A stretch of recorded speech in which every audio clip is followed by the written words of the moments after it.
Sports Radio 560 WQAM Miami Fort Lauderdale presents The Neil Rogers Show. Right. To talk to Neil, call 567-0560, toll free for Dade and Broward, or pound 560 on your cell phone. The opinions of Neil, his guests, callers, or anyone else on the show do not necessarily reflect those of WQAM, Beasley Reed Acquisitions, or the Beasley Broadcast Group. Now, Neil Rogers on Sports Radio 560 QAM. Hi, this is Brett Hedican, and you're listening to South Florida's hockey authority, Neil Rogers. They've been around as long as Jerry Garcia, Bob Weir, and those guys. They've just done things differently. They're the Ungrateful Dead with a new live album called Sit Down and Shut Up. Here's the title track. Hey, quit singing along with every song. We don't need your help. Just sit down and shut up.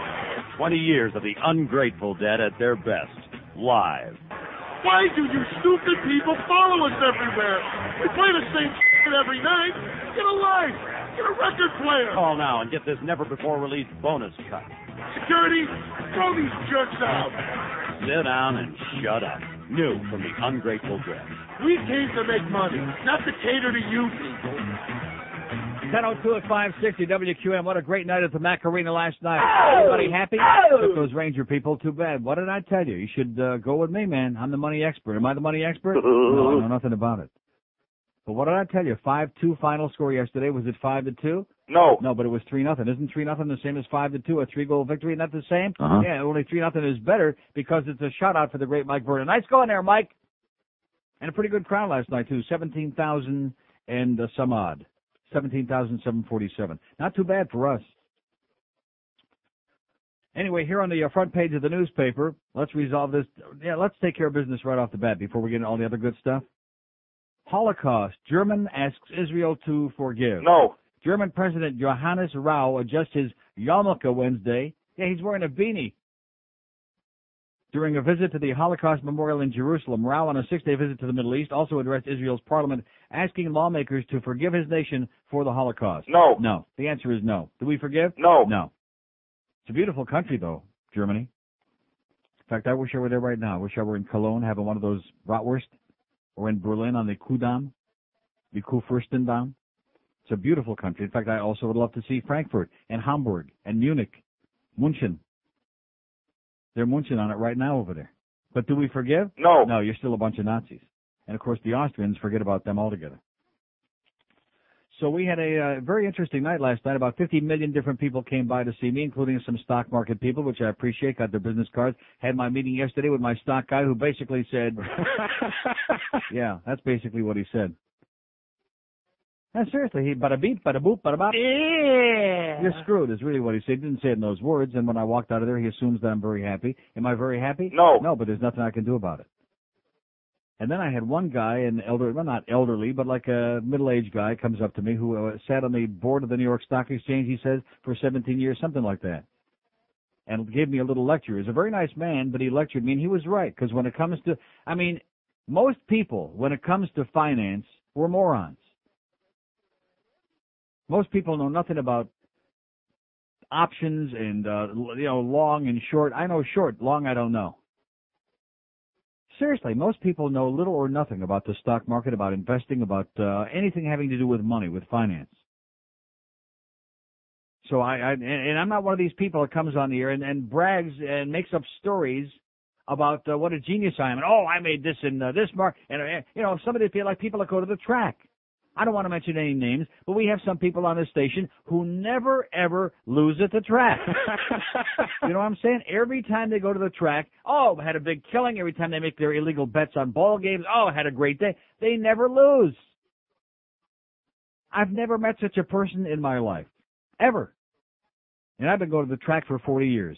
Never met anybody who wins all the time. In fact, I never met anybody who wins consistently, like on a regular basis at the track, or in the stock market, or anything else. I'm sure that such creatures must exist out there. I've just never met them. And I think that most people who tell you stuff like that, they're compulsive liars. It's an ego thing. See, if I tell you, oh, gee, look how much smarter I am than you because I won 20 grand at the track. I hit the pick six. I won 20 grand at the track last Sunday, and I got all these investments in AOL and all these great stocks, and my investments are up 48% this year. Then it gives the impression that I'm a big shot, that I'm so much smarter than everybody else. Which generally, I think, what that reveals is a real deep-seated inferiority complex. You know what I mean? Uh-huh. Yeah, that's what that's all about. People that have to make up stories about how much they won, when you know they're full of crap. Most of the time. I mean, every dog has his day. So anyway, this guy's lecturing me about, and he's saying, I'm really shocked at you. I heard what you were saying, and you're such a bright guy. You're so intelligent. Yeah, because he hears all these brilliant things I say on here like that. And he says, I can't believe that you would put all your money, your life savings in the hands of one of these guys. He said, you can read, you can make your own decisions, you can make your own picks, you can see what's going on, and you can control it yourself. And your money, too. And I thought to myself, and I said, well, to be honest with you, I was doing better before when I was doing my own, and I know nothing. I know absolutely nothing. One thing I do know is that when you get those newsletters, even the fancy schmancy ones like Value Line, they should only croak, and some of the other ones, they're full of crap. It's a crapshoot. And they got nothing to lose because they're taking X number of dollars from you for sending you this bull crap. And if they, it's the old saying, if you throw enough crap up into the air and some of it comes down and hits the ground, hey, look at these people are geniuses. And if not, they're not any money. So you won't renew your subscription. So 100 other suckers will come along and do it because they got all this great glossy literature they put out and all these big books with the graphs and the charts like they really know something. Do they know anything? No. They don't know crap. My little dog, my Minpin, my toy dog, whatever the hell he is today, he knows more about finance. Seriously, I could take the financial page. You know what I'm going to say, and lay it down there in my front den, which is his favorite room for when he's just in the right mood. I mean, the dog's only 11 years old by now. You'd think he'd be housebroken, which he is, but every now and then he gets in the right mood. And he just, yeah. And I could just lay the paper out there and leave it there for weeks and let him drop a little load next to it, and then just pick those stocks and probably do better than most of these self-proclaimed experts because they give you a lot of double talk. And quite frankly, some of the stuff I heard yesterday afternoon from this man who's got all of my money in his hands was terrifying. Terrifying. On the one hand, he's lecturing me that he doesn't want me investing all this gigantic amount of money in this one portfolio in Europe. And yet, on the other hand, he's got exactly that amount of money invested in one little teeny tiny country, in one little fund in that country, in the Netherlands, which I love the Netherlands, I love Amsterdam, but that doesn't mean I want to give him my money. Does that make any sense to anybody? No. Of course not.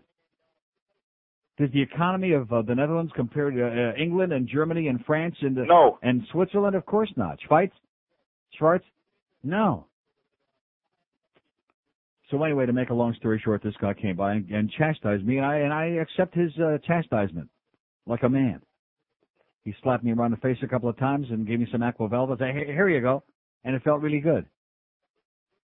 And then another guy came by and gave me his card. He's going to be sorry. I'll get into that in just a second. The guy who's in charge of the concessions at the Macarena. And by the way, you Ranger fans, too bad, huh? Too bad about that. What did I tell you yesterday about kicking their ass, about how overrated they are and how they spend all this money? That Theo Ferry, he sure looked good last night, didn't he? Yeah. Theo Ferry. And by the way, Theo, we know you were awake in the back seat. You and Shelley Kennedy there. We know what was going on. You're not fooling any of us. And even the Big Schwarzer played pretty good last night. Oh, boy, this crowd, I mean, that's their favorite. Forget about Pavel Bure and Ray Whitney. Small potatoes. Mike Vernon now. They like the Big Schwarzer.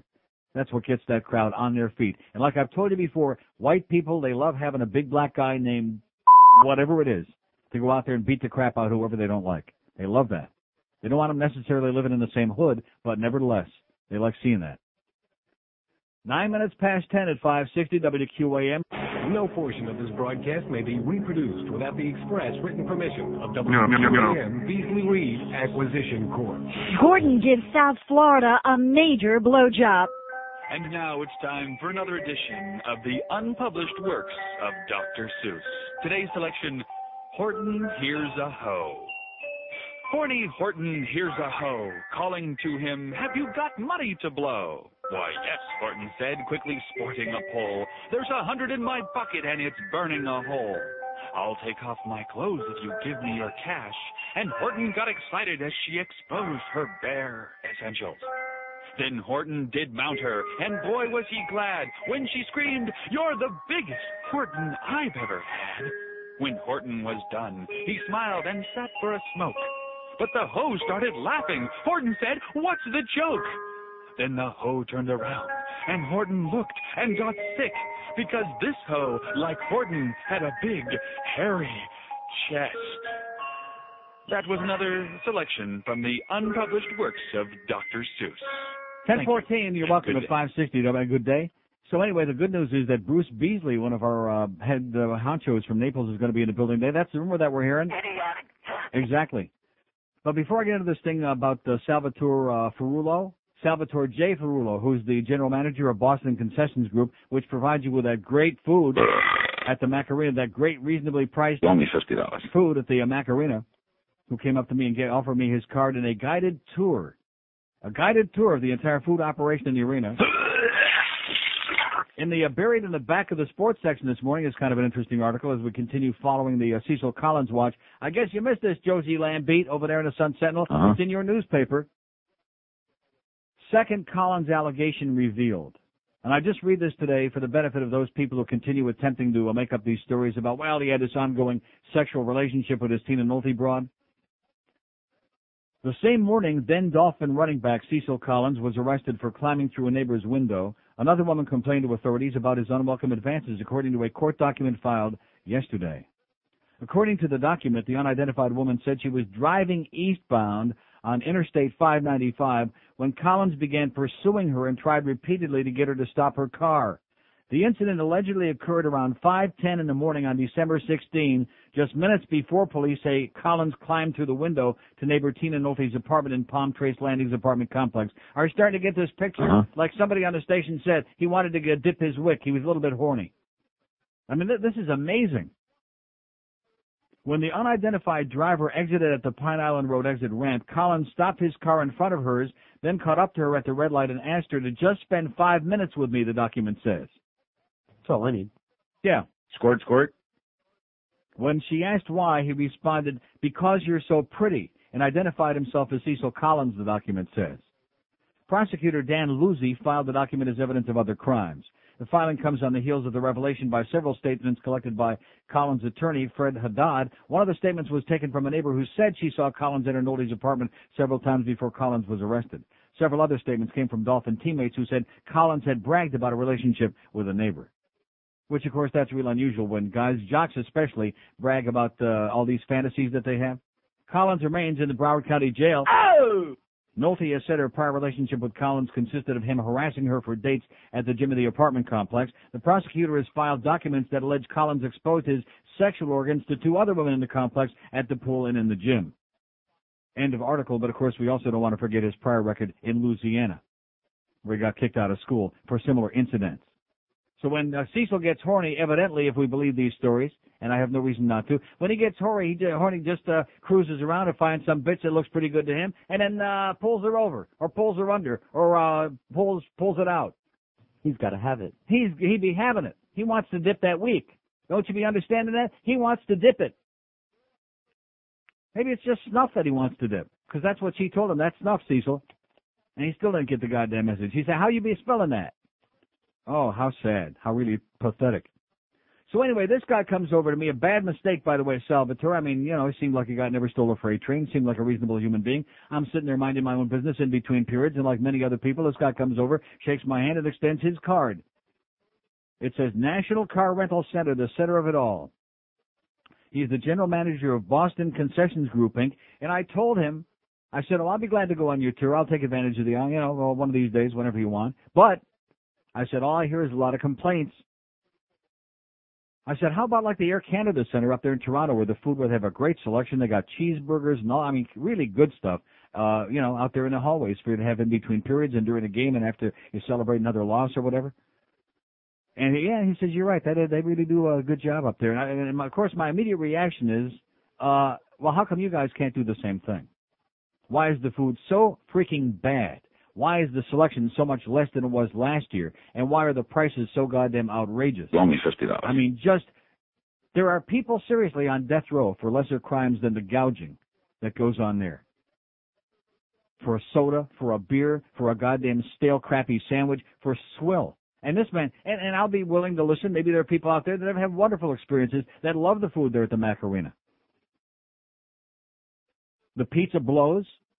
The Philly cheesesteak sandwich. In fact, I think the city of Philadelphia is going to file a suit for them calling that a Philly anything because it blows.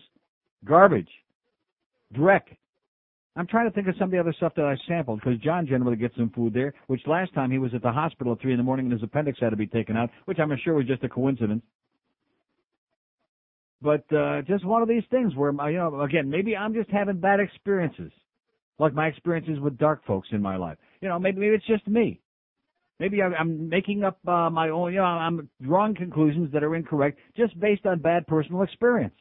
Maybe the food at the Macarena is sensational. Maybe the people there feel it's very fair price. They get big portions. The Edie's ice cream, for example, which I don't eat it because I can't eat that stuff. Oh, and by the way, speaking of Edie's ice cream, and this is going to piss off our good friend that gives me those certificates. He's a good guy, but I can't. I must tell it like it is.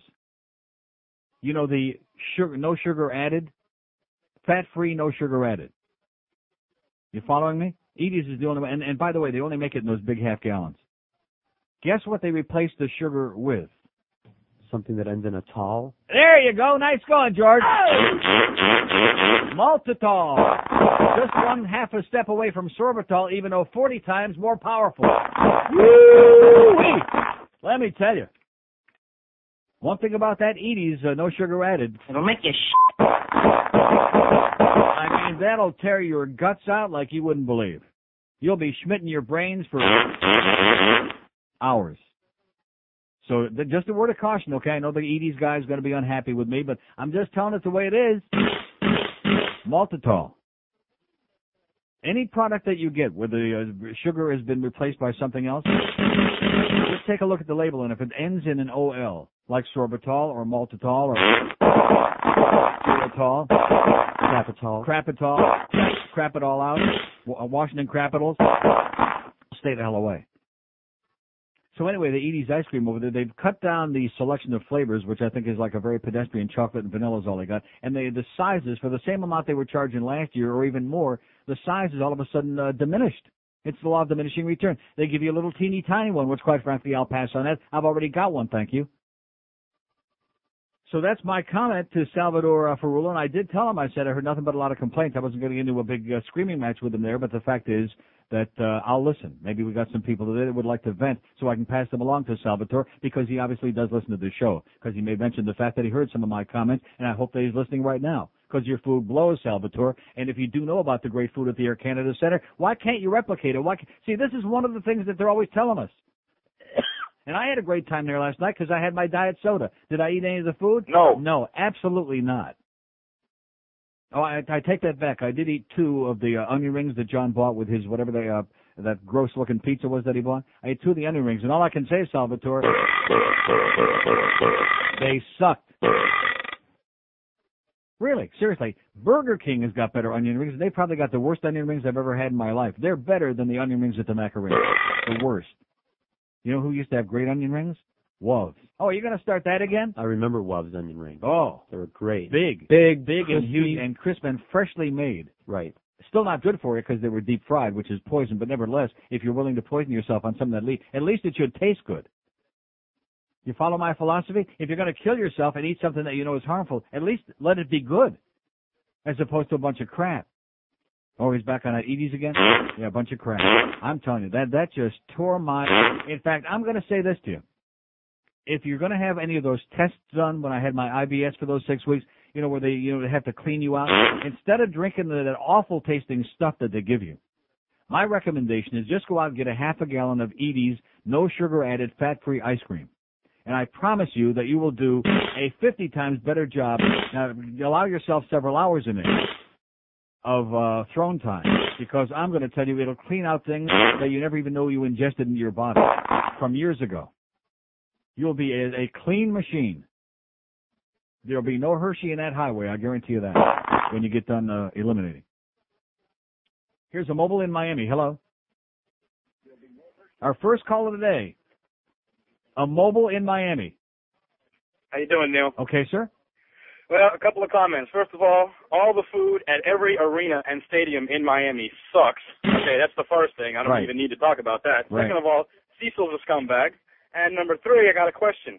My boss was telling me this morning something about some sort of pill or cure for Alzheimer's that they were talking about. No, I don't know. Not a pill. I didn't see the whole story. They have some kind of a therapy where they I don't know what the hell it was. It was a bizarre thing where they take the skin and they put it up through the neck, and I don't know what it was. I think it was a foreskin. Right. Yeah. Well, whatever it is, I heard that they tested it on like 5 people, and it worked on 4 of them to the point where these old guys that were completely, on their deathbeds, they couldn't even go to the bathroom by themselves. And they were walking around and probably driving out there. So I understand. Exactly. I understand it's working so well on Reagan, he's going to run again this year. That's all we need. Yeah. Anyway, all right, Neil, that's all I got, man. Thanks, bud. Okay, and have a great day. Yeah, that should go over big down here. I mean, it's a horrible disease. It's a grotesque, horrible, awful thing.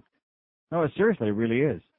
And wouldn't that be something? Because, quite frankly, the medical profession, other than the antibiotics, that's the big claim to fame. Antibiotics, which they overprescribe, and, of course, it causes all these new strains of antibiotic-resistant bacteria to be developing now, which is going to eventually kill all of us, but nevertheless.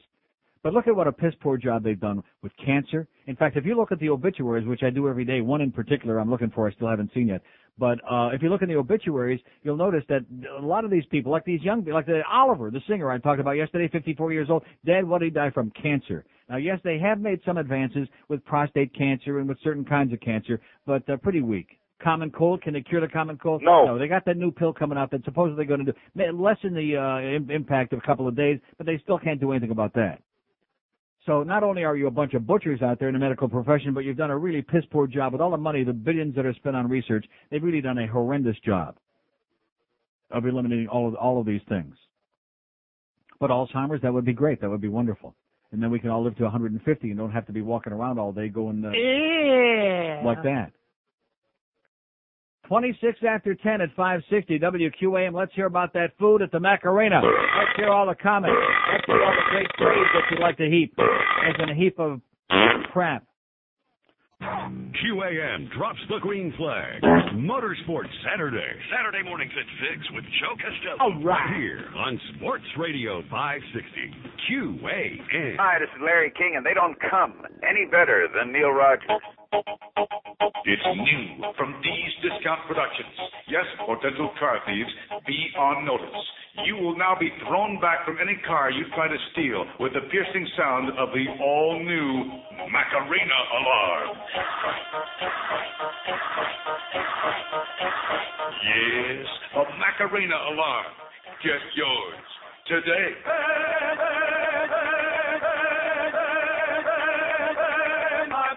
All right. 10:30 at 560 WQAM. I have to laugh at some of these people who think that they can brainwash me. I mean, weaker people who are easier to buy off with a free meal or something like that, sure, you can probably brainwash them and get them to come on the air and peddle your crap. But it's not going to happen here.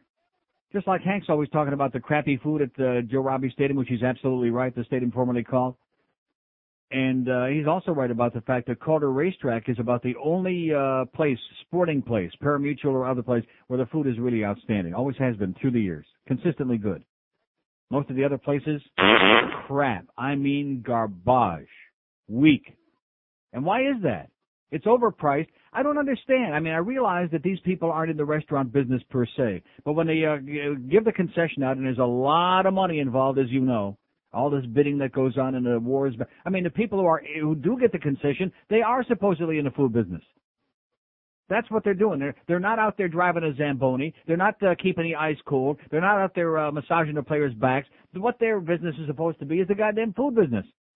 And this guy comes along and naively thinks because he gives me a smile and shakes my hand and, sucks up to me, and he offers me a guided tour of his operation over there, that I'm going to come on the air, and say wonderful things. It's not going to happen.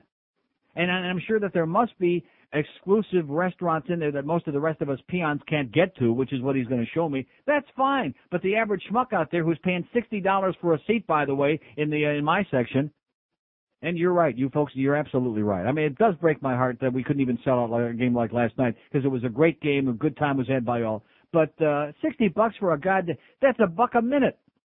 You know how much weed you can get for that? $60 for a 60-minute game. And unlike last night, which was a very good game, especially the last 2 periods, Some of those games, maybe 40 of the 60 minutes, you could read a book, you could take a nap.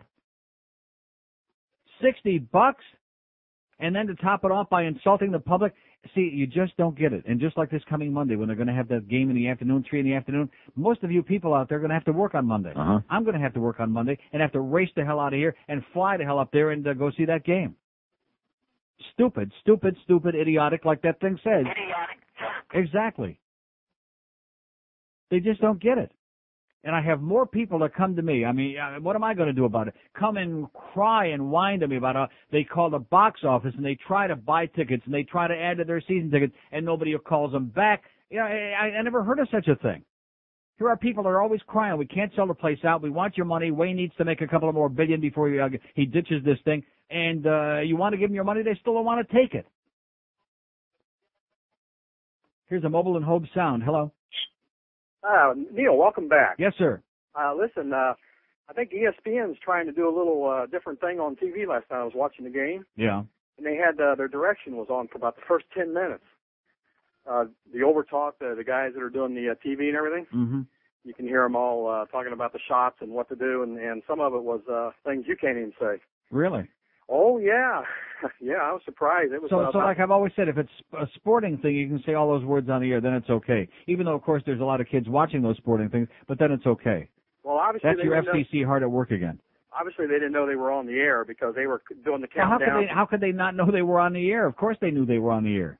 No, the guys behind the scenes doing the TV camera direction? Of course they knew they were on the air. You think they just did this spontaneously? It's just that that's the way real people talk.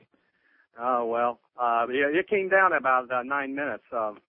Listen, I was thinking about going in this weekend to the game. Should I bring a box? It depends. For what? Well, if I'm going to eat that food there.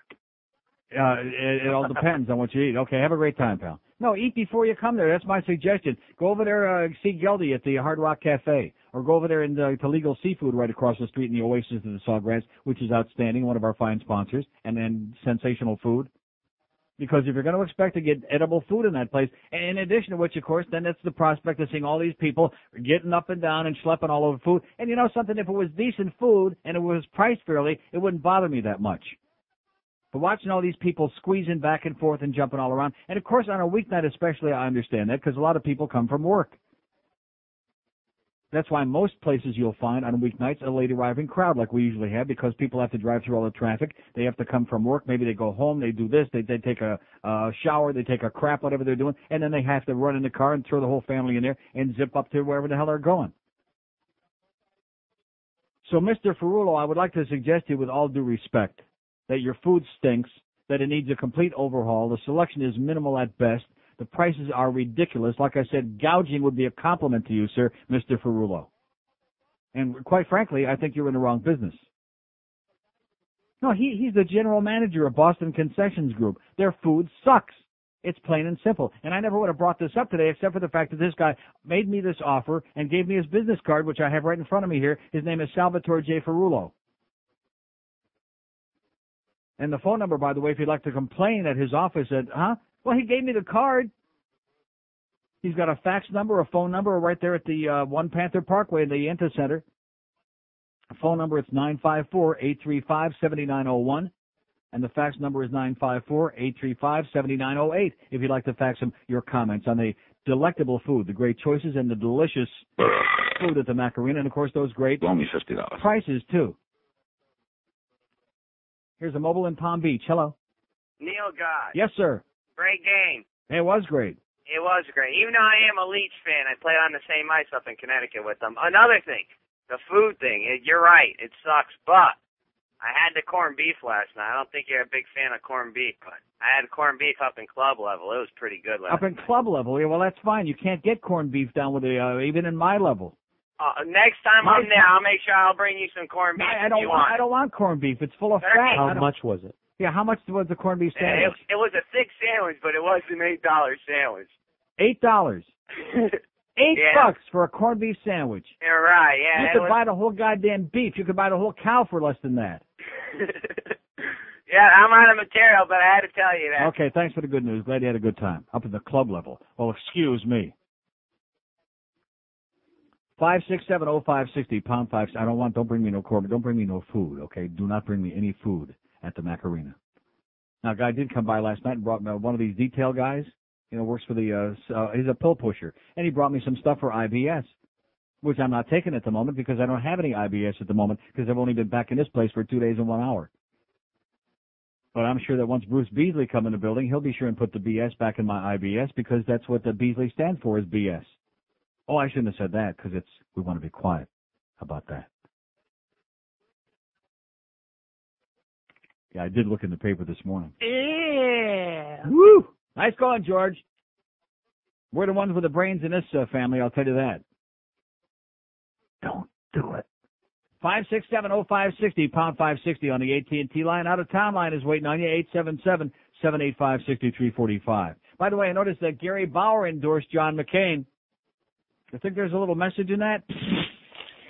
Gary Bauer endorses John McCain, and there's a great column by Richard Cohen out of the Washington Post that's in the Herald this morning.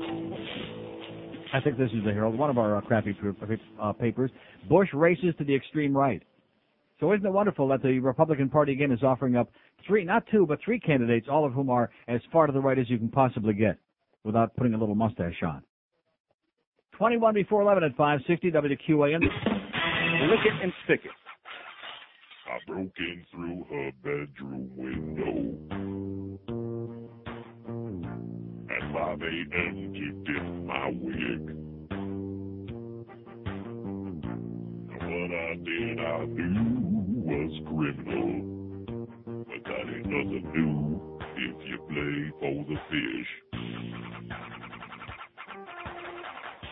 I guess my girlfriend forgot to tell me that this other bitch was someone else's wife. Oh man, her early husband was mean and healthy, and I found out when it chased me with a knife. Why didn't that bitch tell me? It was too dark to see. She'd be in bed with her husband, and that scared the piss out of me. Pete, don't fail me now. Yeah, come on, honey, just spend 5 minutes with me. What do you say, sweetheart? Squirt. What do you say? No. Oh, funny voice, sweetie. Oh, by the way, there's a rumor that I just heard this morning about Pete Bolger is going to have the same sex change operation that priest I was telling you about from up there by Albany, Denise. So I guess we can call Pete Bolger Patty Bolger. Yeah, what's wrong with that? That sounds good to me. It's got a nice ring to it. Patty. Yeah, he wants to change to a woman because he's got all those little girly numbers over there in the ratings. I'm going to tell you, girly numbers would be an insult to the female species. We got the 10 to 2 numbers. I mean, I'm talking about numbers that are so infinite. And this is the guy who said, we will win. Anybody remember that? Uh-huh. We will win? Oh, my God. Yeah, win the jackpot for being a jackass, for being the most consistent, the most perfect jackass on the face of the earth. Everything you touch, Peter, he's like the Edie's sugar-free ice cream. Yeah, everything he touches turns to crap, a big, oozing, smelly pile. I mean, I'm taking a look like Persons 12 plus here, where we have a 4-point in midday, even with that bad October that we got. They got a 0.9, and like Persons 18 to 34, they've got a 0.3 from 10 to 2. I mean, every page you look at in this thing is like numbers that haven't been invented yet. 50,000 watts. Have they ever had a number over there? Yeah, the only number they had was midday. They had Dr. Laura and Lardass. Not anywhere near our numbers, but nevertheless gigantic compared to the rest of the numbers they had on that station. What did they do? They shipped them over to IOD. They just keep swapping back and forth. They got 2 shows that have any kind of a number, not gigantic numbers, certainly not great demographics, but a reasonable number. And so they keep pushing it back and forth. And the goddamn programming, too. What do you say, Patty? Yeah, that's probably what he's doing right now after taking a look at these numbers. We will win. That's what he said. Oh, man, are you pathetic? I don't know which is funnier, the thought of Patty Bolger and that sex change operation or this Cecil saying, just spend 5 minutes with me because you're so pretty. Now, at least you don't beat around the bush anyway, so to speak, unless he gets allowed to be doing it. Huh? I mean, nothing like being direct. You see somebody you like, you just run them off the road. Say, hey, come on, just spend 2 or 3 minutes, however long it'd be taken. Squirt, because squirt. you look pretty good to me, and it's 5 in the morning. I'm drunk out of my mind anyway. It's always worked for me. Yeah, there you go. He's some upstanding guy, and I know that I would just love to be the one to come on here and defend old Cecil and say, hey, the Diesel, he'd be framed. They'd be gotten it wrong. He just wanted to dip his way. He was just looking around. See, let me just ask you this. If he had this ongoing relationship, number one, with this broad, how come he breaks in through the window? And number two, how come he just wanted to go in and look around? Oh, I'm sorry. We don't have an answer for that? No. Here's a mobile in Naples. Hello. Mobile in Naples. Hey, Neil, how you doing? Okay, sir. A couple of things I want to discuss with you. First thing is I want to tell you what a rip-off the Macarena is. Yeah. I'm a restaurant analysis by... You're an analyst, yes? Yeah, that's true. And I go. A lot of companies hire me to do their food cost analysis and their labor costs to see how their business is doing. Well, last year after going to a bunch of games a bunch of times, I was amazed at the prices they were charging. So I took it on my own and I did a little survey. All the food, a lot of the food that Macarena sells. Mm-hmm. And most restaurants average between like 22 and 35% food costs, depending on their volume and the type of food they serve. Mm-hmm. The Macarena food, because of the quality of food they serve and the prices they charge, are below 11% food costs, which is theoretically it's impossible. Restaurants dream about that. Yeah. Chinese restaurants. It's called robbery. Yeah, that's exactly It's called what it's having a captive audience holding a gun to their head and saying, if you want to eat, this is the only choice you got. And you also, of course, realize that you can't bring any food in there. Right. Now, Chinese restaurants, right, to serve nothing but vegetables, right, they run 18% food cost in their business. Yeah. I mean, to them to run 11, it's robbery. You're right. That's the exact word. Speaking of those Chinese restaurants, maybe since you're in the business, you can tell us how you attack the buffet when you go in there? What's the right way to attack the buffet? I don't do buffets now. Oh, okay, that's good. I don't do Except for on the buffets. coast. Second thing is, let Greg Reed know, I do a lot of work over here in Naples. I'm from Fort Lauderdale, Ridge, where I live at, but when you go on vacation, let them know that 770, that when you're on vacation, let them know it, because all you hear over here is, and if you want to talk to Neil live, call 1-877 and your 800 number. You aren't even there. George is doing the show. Yeah. I mean, it's like, so people are calling, like, where's Neil? Well, what do you expect from the Beasleys? Do you think they have any concept of what it's all about? No. Of what the hell's going on over here? No. They don't know, and they don't care. No, sir, they don't. They're busy running around the world and around the country peddling BS. You got that right, sir. Okay, have a great day, sir. You too. Hey, tell your stock in the company, too. It's going down again. Have a great day. I didn't hear what he just said.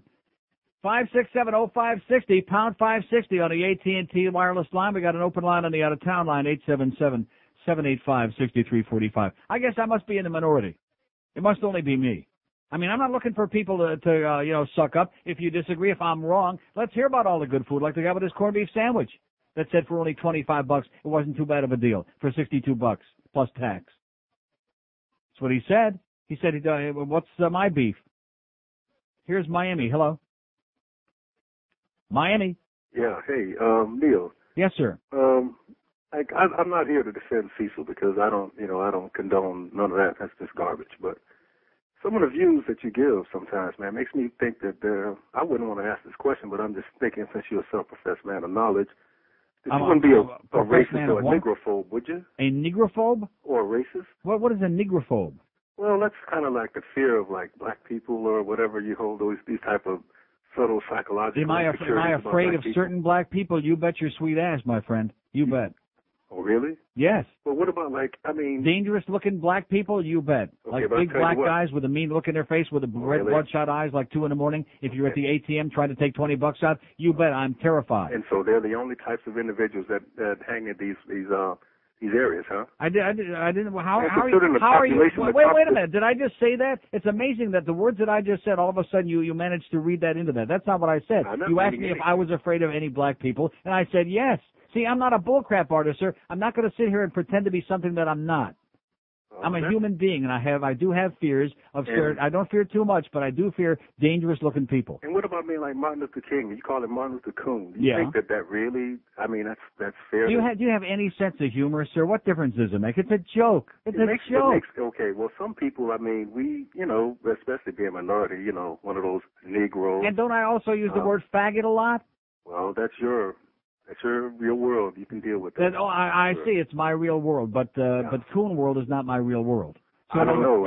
And what about all the Orthodox Jews? In fact, I just talked about the Beanie Baby this morning with the schmata on it. Well, when you talk about religion, sir, I talk about all people with a sense of humor because you have to have a sense of humor to survive, especially minorities. So this is a cynical program with humor.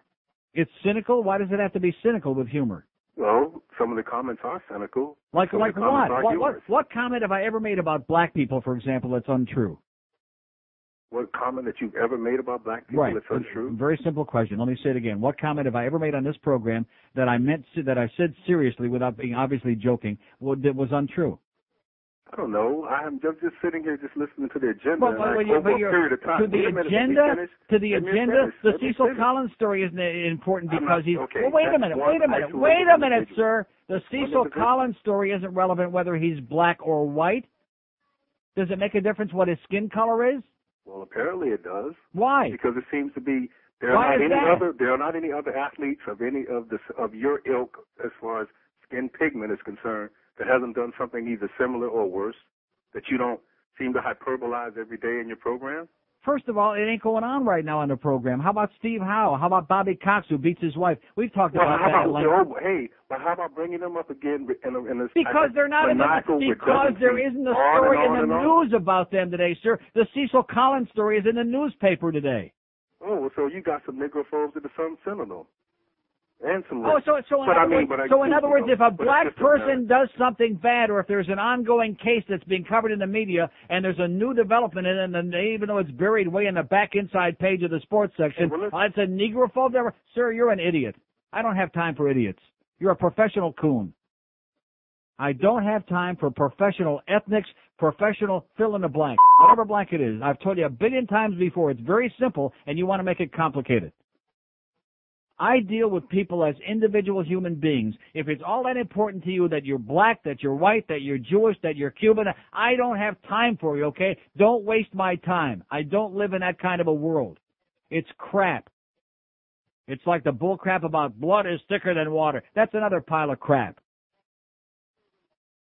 People are people, and you deal with them as individuals. That's the way to, and I admit I have a hard time dealing with that. I answered his first question honestly. That wasn't good enough for him. There's all these negrophobes. Everywhere there's a negrophobe.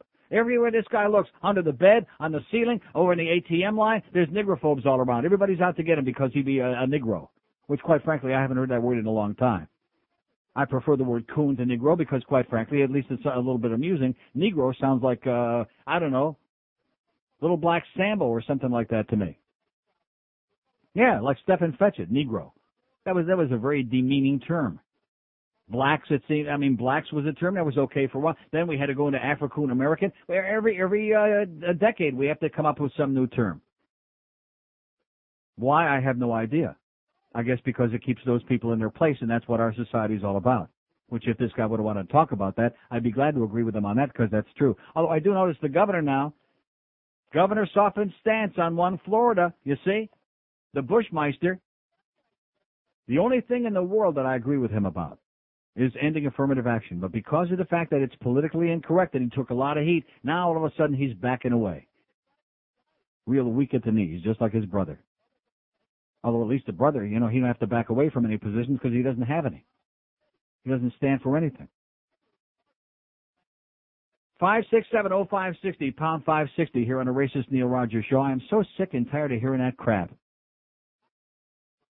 And didn't I already mention this morning, sir, that Peter Worrell played a pretty good game last night, even though I didn't like that stupid penalty he got early that almost let the Rangers tie up the game, except that Mike Vernon made 3 or 4 great saves. Didn't I mention that the big black Peter played a hell of a game last night already? Uh-huh. So I guess I couldn't be as much of a negrophobe as possible, but I guess the reason that I'm not a big fan of his must be because he's black, not because he can't play the game that well most of the time. Must have something to do with skin color, right? Uh-huh. A negrophobe. That's a new one on me. 10:56 at 560 WQAM. WQAM, Miami, Fort Lauderdale.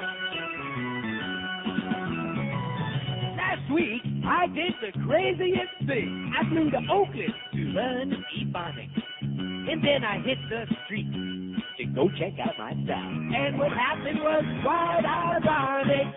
There was a black guy standing on the corner. I said to him, well, stop, and your blood, what's going down? Well, he looked at me as if I was some kind of freak, and you won't believe what he called me. Jigaboo, jigaboo, now how do you like a jigaboo, jigaboo? Well, you don't like a jigaboo, jigaboo.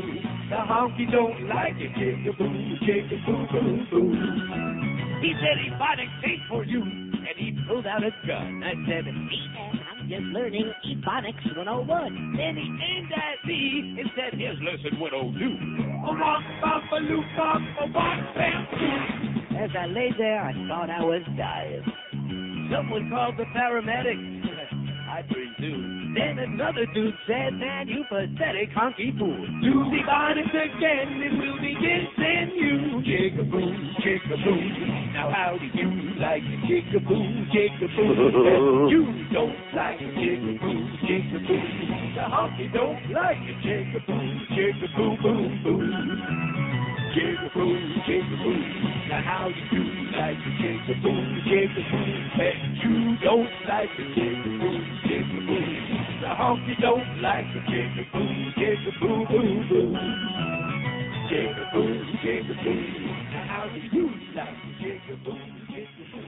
Oh, man. 11:02 at 560 WQM. There's a long fade on that. What can I tell you? Before I get into this great article by Phil Mushkin, did I say Mushkin? Mushnick in the TV Guide that somebody just faxed to me about, and very timely, by the way. Thank you so much, sir, whoever you are. Before that, though, the QAM van will be at the California Pizza Kitchen, 2301 North Federal Highway, with free passes to the New Times International Beer Fest, Friday, February 25th, and Dan Marino golf passes from 12:30 to 1:30 this afternoon. The nephew will be there. California Pizza Kitchen, 2301 North Federal Highway, 12:30 to 1:30 this afternoon. So go over and get some free crap. Anyway, Phil Mushnick writes this in this week's TV Guide under the Sports View column. He says, and a very bad copy, so bear with me, okay, because it's going to be hard to read. But fits right in with this last professional Negro. 2 months after John Rocker revealed himself to be a young fool with a bigoted bent, he remains a national symbol of hatred and intolerance. This is called piling on. And more he's liable to become a martyr to the flip side of freedom of speech. For now, Rocker is an excellent example of selective persecution. After all, there is no group in this country that's hate-free or holds an exclusive right on pain. Consider that Reggie White, NFL star and devoted servant of God, said much the same as Rocker. He said that homosexuals exist as undesirable citizens, only White said it from a pulpit. Last month, White made a guest appearance on CBS's Touched by an Angel. You think any such appearances outside of portraying Satan are now available to Rocker? No. The NAACP demanded that Rocker's bigotry should spell the end of his baseball career, that the Braves immediately fire him. Yet the NAACP has provided White's bigotry with a convenient look-away pass. It's interesting that Rocker's infamous remarks appeared in Sports Illustrated. 6 months earlier, SI had published anti-Semitic remarks uttered by Richard Williams, father of tennis stars Venus and Serena. Yet the NAACP wasn't moved to condemn Williams, and in fact, the author of the piece excused Williams' bigotry as evidence of his flakiness. Rocker, who might be every bit as flaky, was issued no such pardon.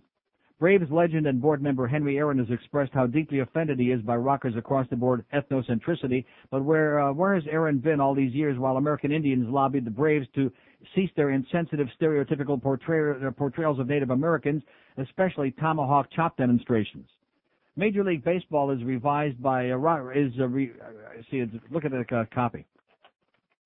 Revulsed by Rocker's comments, Rocker was ordered to undergo a psychiatric evaluation and was then suspended until the second month of the season.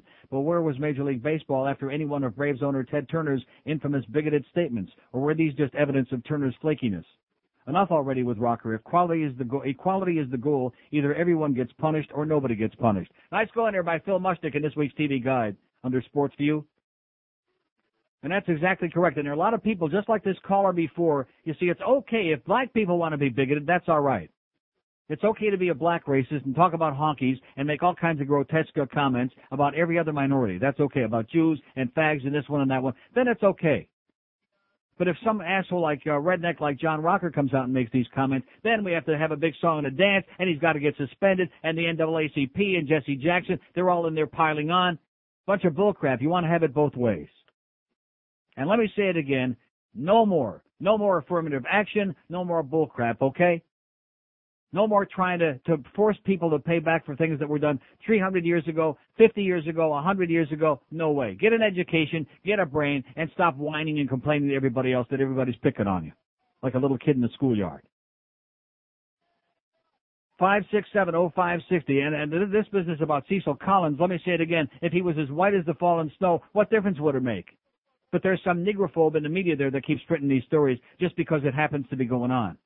You wouldn't be talking about it if he was white. Just like Ray Caruth and Ray Lewis, the fact that they're black. It's not because of the crimes that they're accused of. That's not what people are talking about. Just like O.J. Simpson. It wasn't because he was accused and we knew damn well that he murdered 2 young people in cold blood. No, it was because he was black. What a pile of crap that is. Here's one of the most revered, admired, semi-literate people in the history of American culture, O.J. Simpson, but it just so happened that because it became like a daily soap opera for month after month after month, and America became just embroiled in it, that's why it was on everybody's tongue. That's why people hate him like poison, because they know he's a cold-blooded murderer, not because he's black. And I'll say it again. This bears repeating every time I get a call like that. Did any white group defend Ted Bundy and say that he was picked upon because he was white? John Wayne Gacy, David Berkowitz, Richard Speck, Charles Manson, Jeffrey Dahmer? Were gay rights groups defending John Wayne Gacy and Jeffrey Dahmer? No. I don't think so, my dark-complected friend. But how anybody could inject race into the Cecil Collins thing, man, you need some serious help. You need to find a life. Get a hobby. He's got one. What, spitting watermelon seeds? I bet he can spit them pretty for peace. For peace. 56705. That's what Cecil was looking for. 5670560, pound 560. I guess that thing with the arena, I guess maybe Salvatore's got a point. It's only me. I give the people an opportunity. I thought we'd get a lot of calls from that with people with their comments, good, bad, or indifferent. Nobody cares about that. In fact, you whole hockey people with that crowd, not only can't they talk about the games, they can't even talk about what's going on there. That has nothing to do with the game. Here's Miami. Hello. Miami. Neil. Yes, sir. Neil Gott, how you doing? Okay. Long listener, first time caller. So yes, take sir. Take it easy on me, okay? Okay. Hey, that was an uptight Negro, wasn't it? Evidently. A professional Negro. Neil, I'm a white American. I'm a gringo. Okay, I was born and raised here in Miami. I was going to school upstate in New York, and I just came back and I was having dinner with some of my Cuban friends, and we were talking about that kid Iran. Oh, Jesus God. Okay, and they gave me a point of view, and I'd like to pass it to you and get your thoughts on it. And what they were saying is that this kid, he may be baby Moses. Yeah. You think that's a possibility? And you think that we ought to be discussing that, sir? You think that that's a comment we ought to be discussing, is whether he's the baby Moses? You're right, sir. You're weak. Get out of here. He's calling me, asking me, like, seriously, is he the baby? Yes, he is the baby Moses. In fact, his friends call him Meshi back in Cuba. They call him Meshi for short. I and thought believe he was me, the baby Jesus. Short is the operative word, because that's what the abuela said. Really short, and they ain't grown an inch. Ain't grown a silly millimeter, is what they said.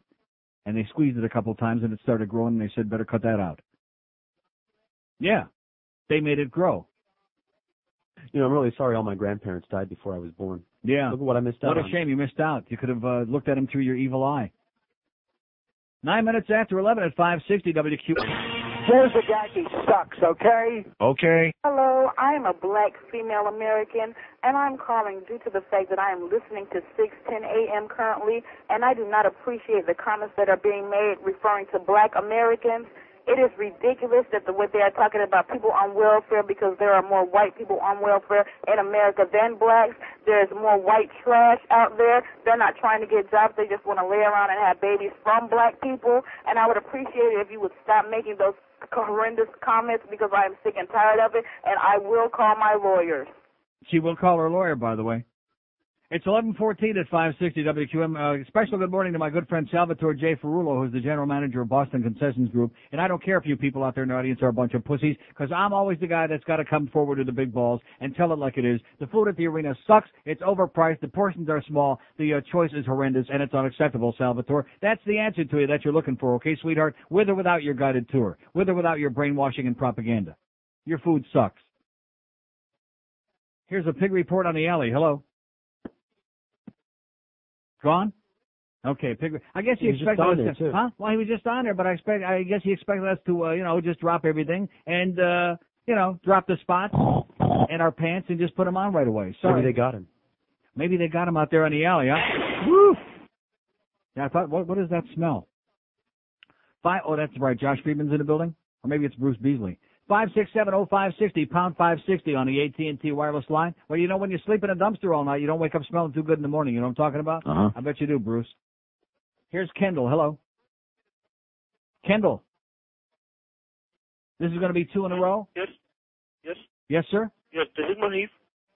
I'm calling from Kendall. You're calling from Kendall with a phony voice like this? No, How long you been working on this voice, Mike? No, sir. Yes, sir. No, yes. I'm a Indian American, sir. You're an Indian American with a voice like this? Yes, sir. Yes? Yes. Bad fake Indian American voice. I don't think you're doing right about black Yeah, people. okay, good. 5670560, pound 560 on the AT&T wireless line. Here's a mobile in Miami. Hello. Okay, we're on a run now, baby. Here's Fort Lauderdale. Hello. Good afternoon, Neil. Yes, sir. Good morning. Good morning. I do have a story about the Mac Arena, actually. I was there about a month ago. That was the last time I ate, actually. Mm-hmm. I mean, is this a difficult question that I'm asking this morning? Well, you got a lot of brain dead people out in Miami, especially that one gentleman who called a couple calls ago. Maybe we could get John Rocker to beat the living crap out of that guy. Anyways, I was at the Mac Arena. Are you a negrophobe, sir? No, sir, I am okay. not. I'm just checking. Okay. I was at the Mac Arena about 3 weeks to a month ago. Yeah. And I have to agree with a lot of the people down here, including yourself, that the food is very overpriced for very poor food. I actually did have food poisoning for about 24 hours. Where I was, yeah. That was it. I was literally schmitting and puking at the same time. And all I could picture was what a way to go. The gentleman who served it to me was laughing. That's all I could think about. Absolutely terrible. I will never eat there again. And I still support my Panthers. Right. Well, supporting the team has got nothing to do with eating the crap that they're. I keep trying to point that out to the public, and a lot of these people don't get that. They don't understand that. Well, $6 a burger, and $4 for a Coke. Plus, you can't even enjoy the game because you got to tell people every other second to shut up and sit down because it is nothing but a social event. But still got to go there. Got to support the team. Okay, have a Love great you, day, Neil. sir. Thank you. God bless you. 5670560, pound 560. I don't want to get into all this other stuff about whether it's a social event and people are schmoozing. It's got nothing to do with the hockey game, with what's going on there. It has to do with the fact that here is a place where they charge you, they soak you an arm and a leg to go there for whatever the event is, and then they expect you to go and subsidize their concessions, and they suck. 5670560, pound 560 on the AT&T wireless line. I mean, how difficult, it's just like with airplane food. Why is it such a difficult science? I don't understand that. Even the cavemen were, somehow they managed to eat something. They put together a pretty good meal. Or maybe not so good. Although maybe even better than and it sure as hell cost a lot less than what we're paying at the Mac Arena. No question about that. Only $50. But it's not like we're talking rocket science here. We're talking about, look at all the good restaurants we've got in town. How come you can't go into a sporting event where they're soaking you in arm? I mean, like the restaurants, other than a Thai Tony, of course, but the restaurants, they don't charge you like some kind of an entrance fee to get in for the honor of ordering their food. You follow what I'm saying? So you're already paying through the nose to go in there to see a sporting event or a concert or whatever. You think at the very least the people that are in charge of the restaurant part of it, they'd want to put something good in there. It's like you said, you're a captive audience. Right. You have no option. Exactly, to make it a pleasurable experience. And the fact is, it's not. You thought that it was pasta salad, but it's not. Here's a mobile in Weston. Hello. Hello? Yes, sir. Oh, Neil. Yeah, I had to call about that brother that was on the phone before the break. Yeah, that nigga Negro, yes. Can you believe it? All he has to do is go home, watch BET in the afternoon, and see all the niggerism he wants to see. Right. And it's ridiculous, man. I've been listening to you since Zeta. Right. And but believe it or not, there's a lot of them out there that think that way. I'm a black American, by the way. So have a good day. And back to you. See, there's a black American for you right there. There's a darky, a smoky, a good guy. Yeah, a cocoon. Yeah, some of you people need to get out of your cocoon and like see the real world now and then. Just be sure you're going in the right neighborhood. 5670560, pound 560 on the AT&T wireless line. Don't forget the QAM van will be at the California Pizza Kitchen, 2301 North Federal Highway from 12:30 to 1:30. Free passes to the New Times International Beer Fest on Friday, February 25, and Dan Marino golf passes too, from the nephew. Here's Miami. Hello. Miami. Neil. Yes, sir. What's up? Hey, Neil. Yeah, I'm listening. I want to talk to you about that moolie that's buying, what do we call it, stereo system out of the trunk of the car. Andre Rison. Here's Boca. Hello. Boca.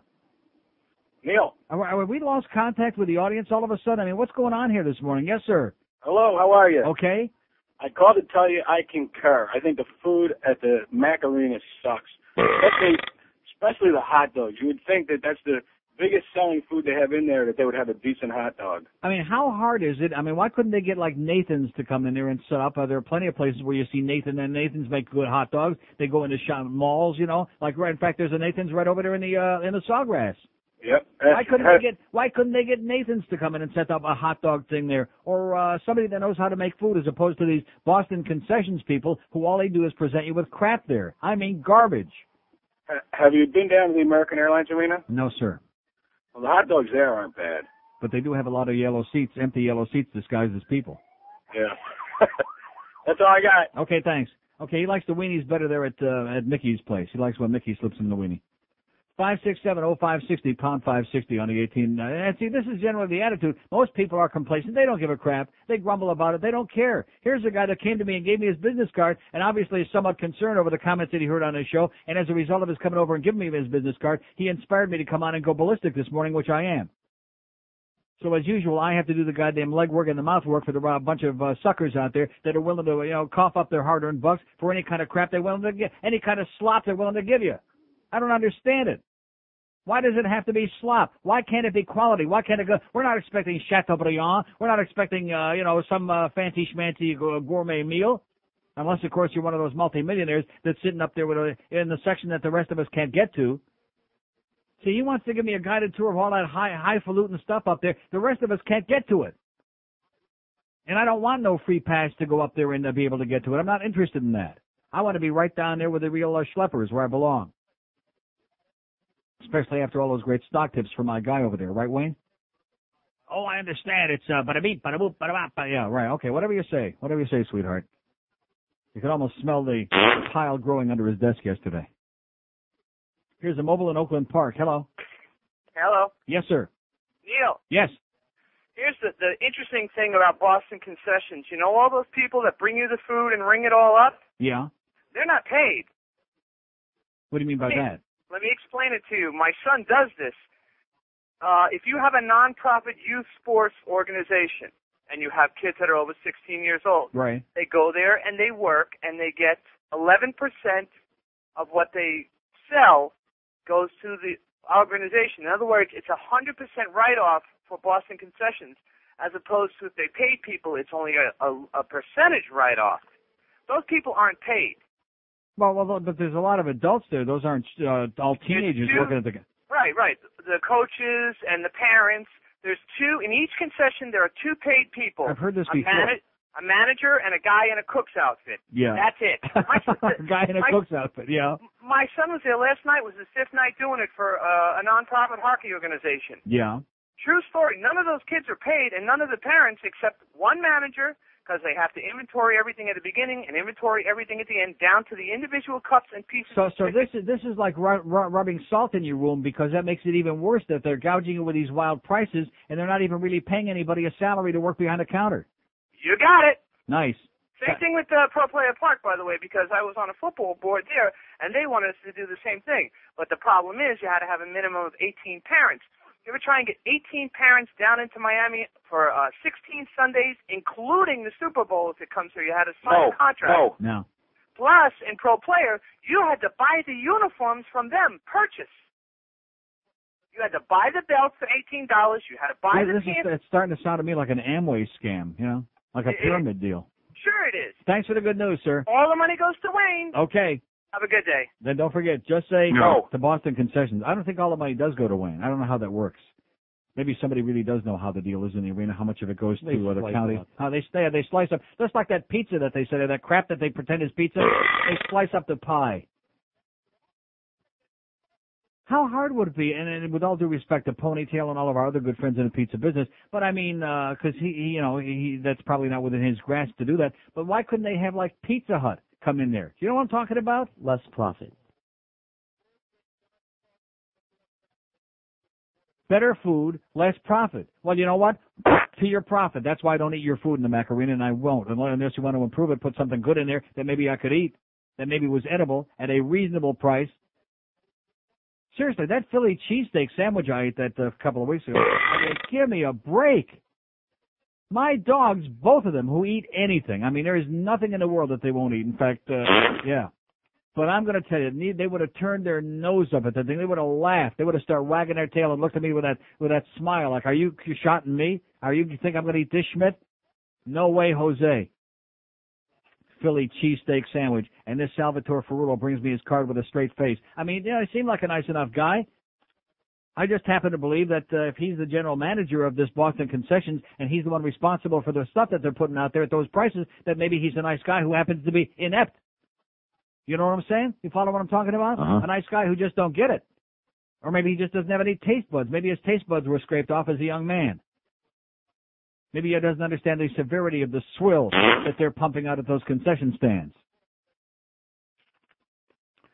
26 after 11 at 560 WQM. Wake up and open up your radio dial to the Sunday morning sports page No. from 7 to 9 with Jim Mandich and Josh Darrow. All right. On Sports Radio 560 QAM.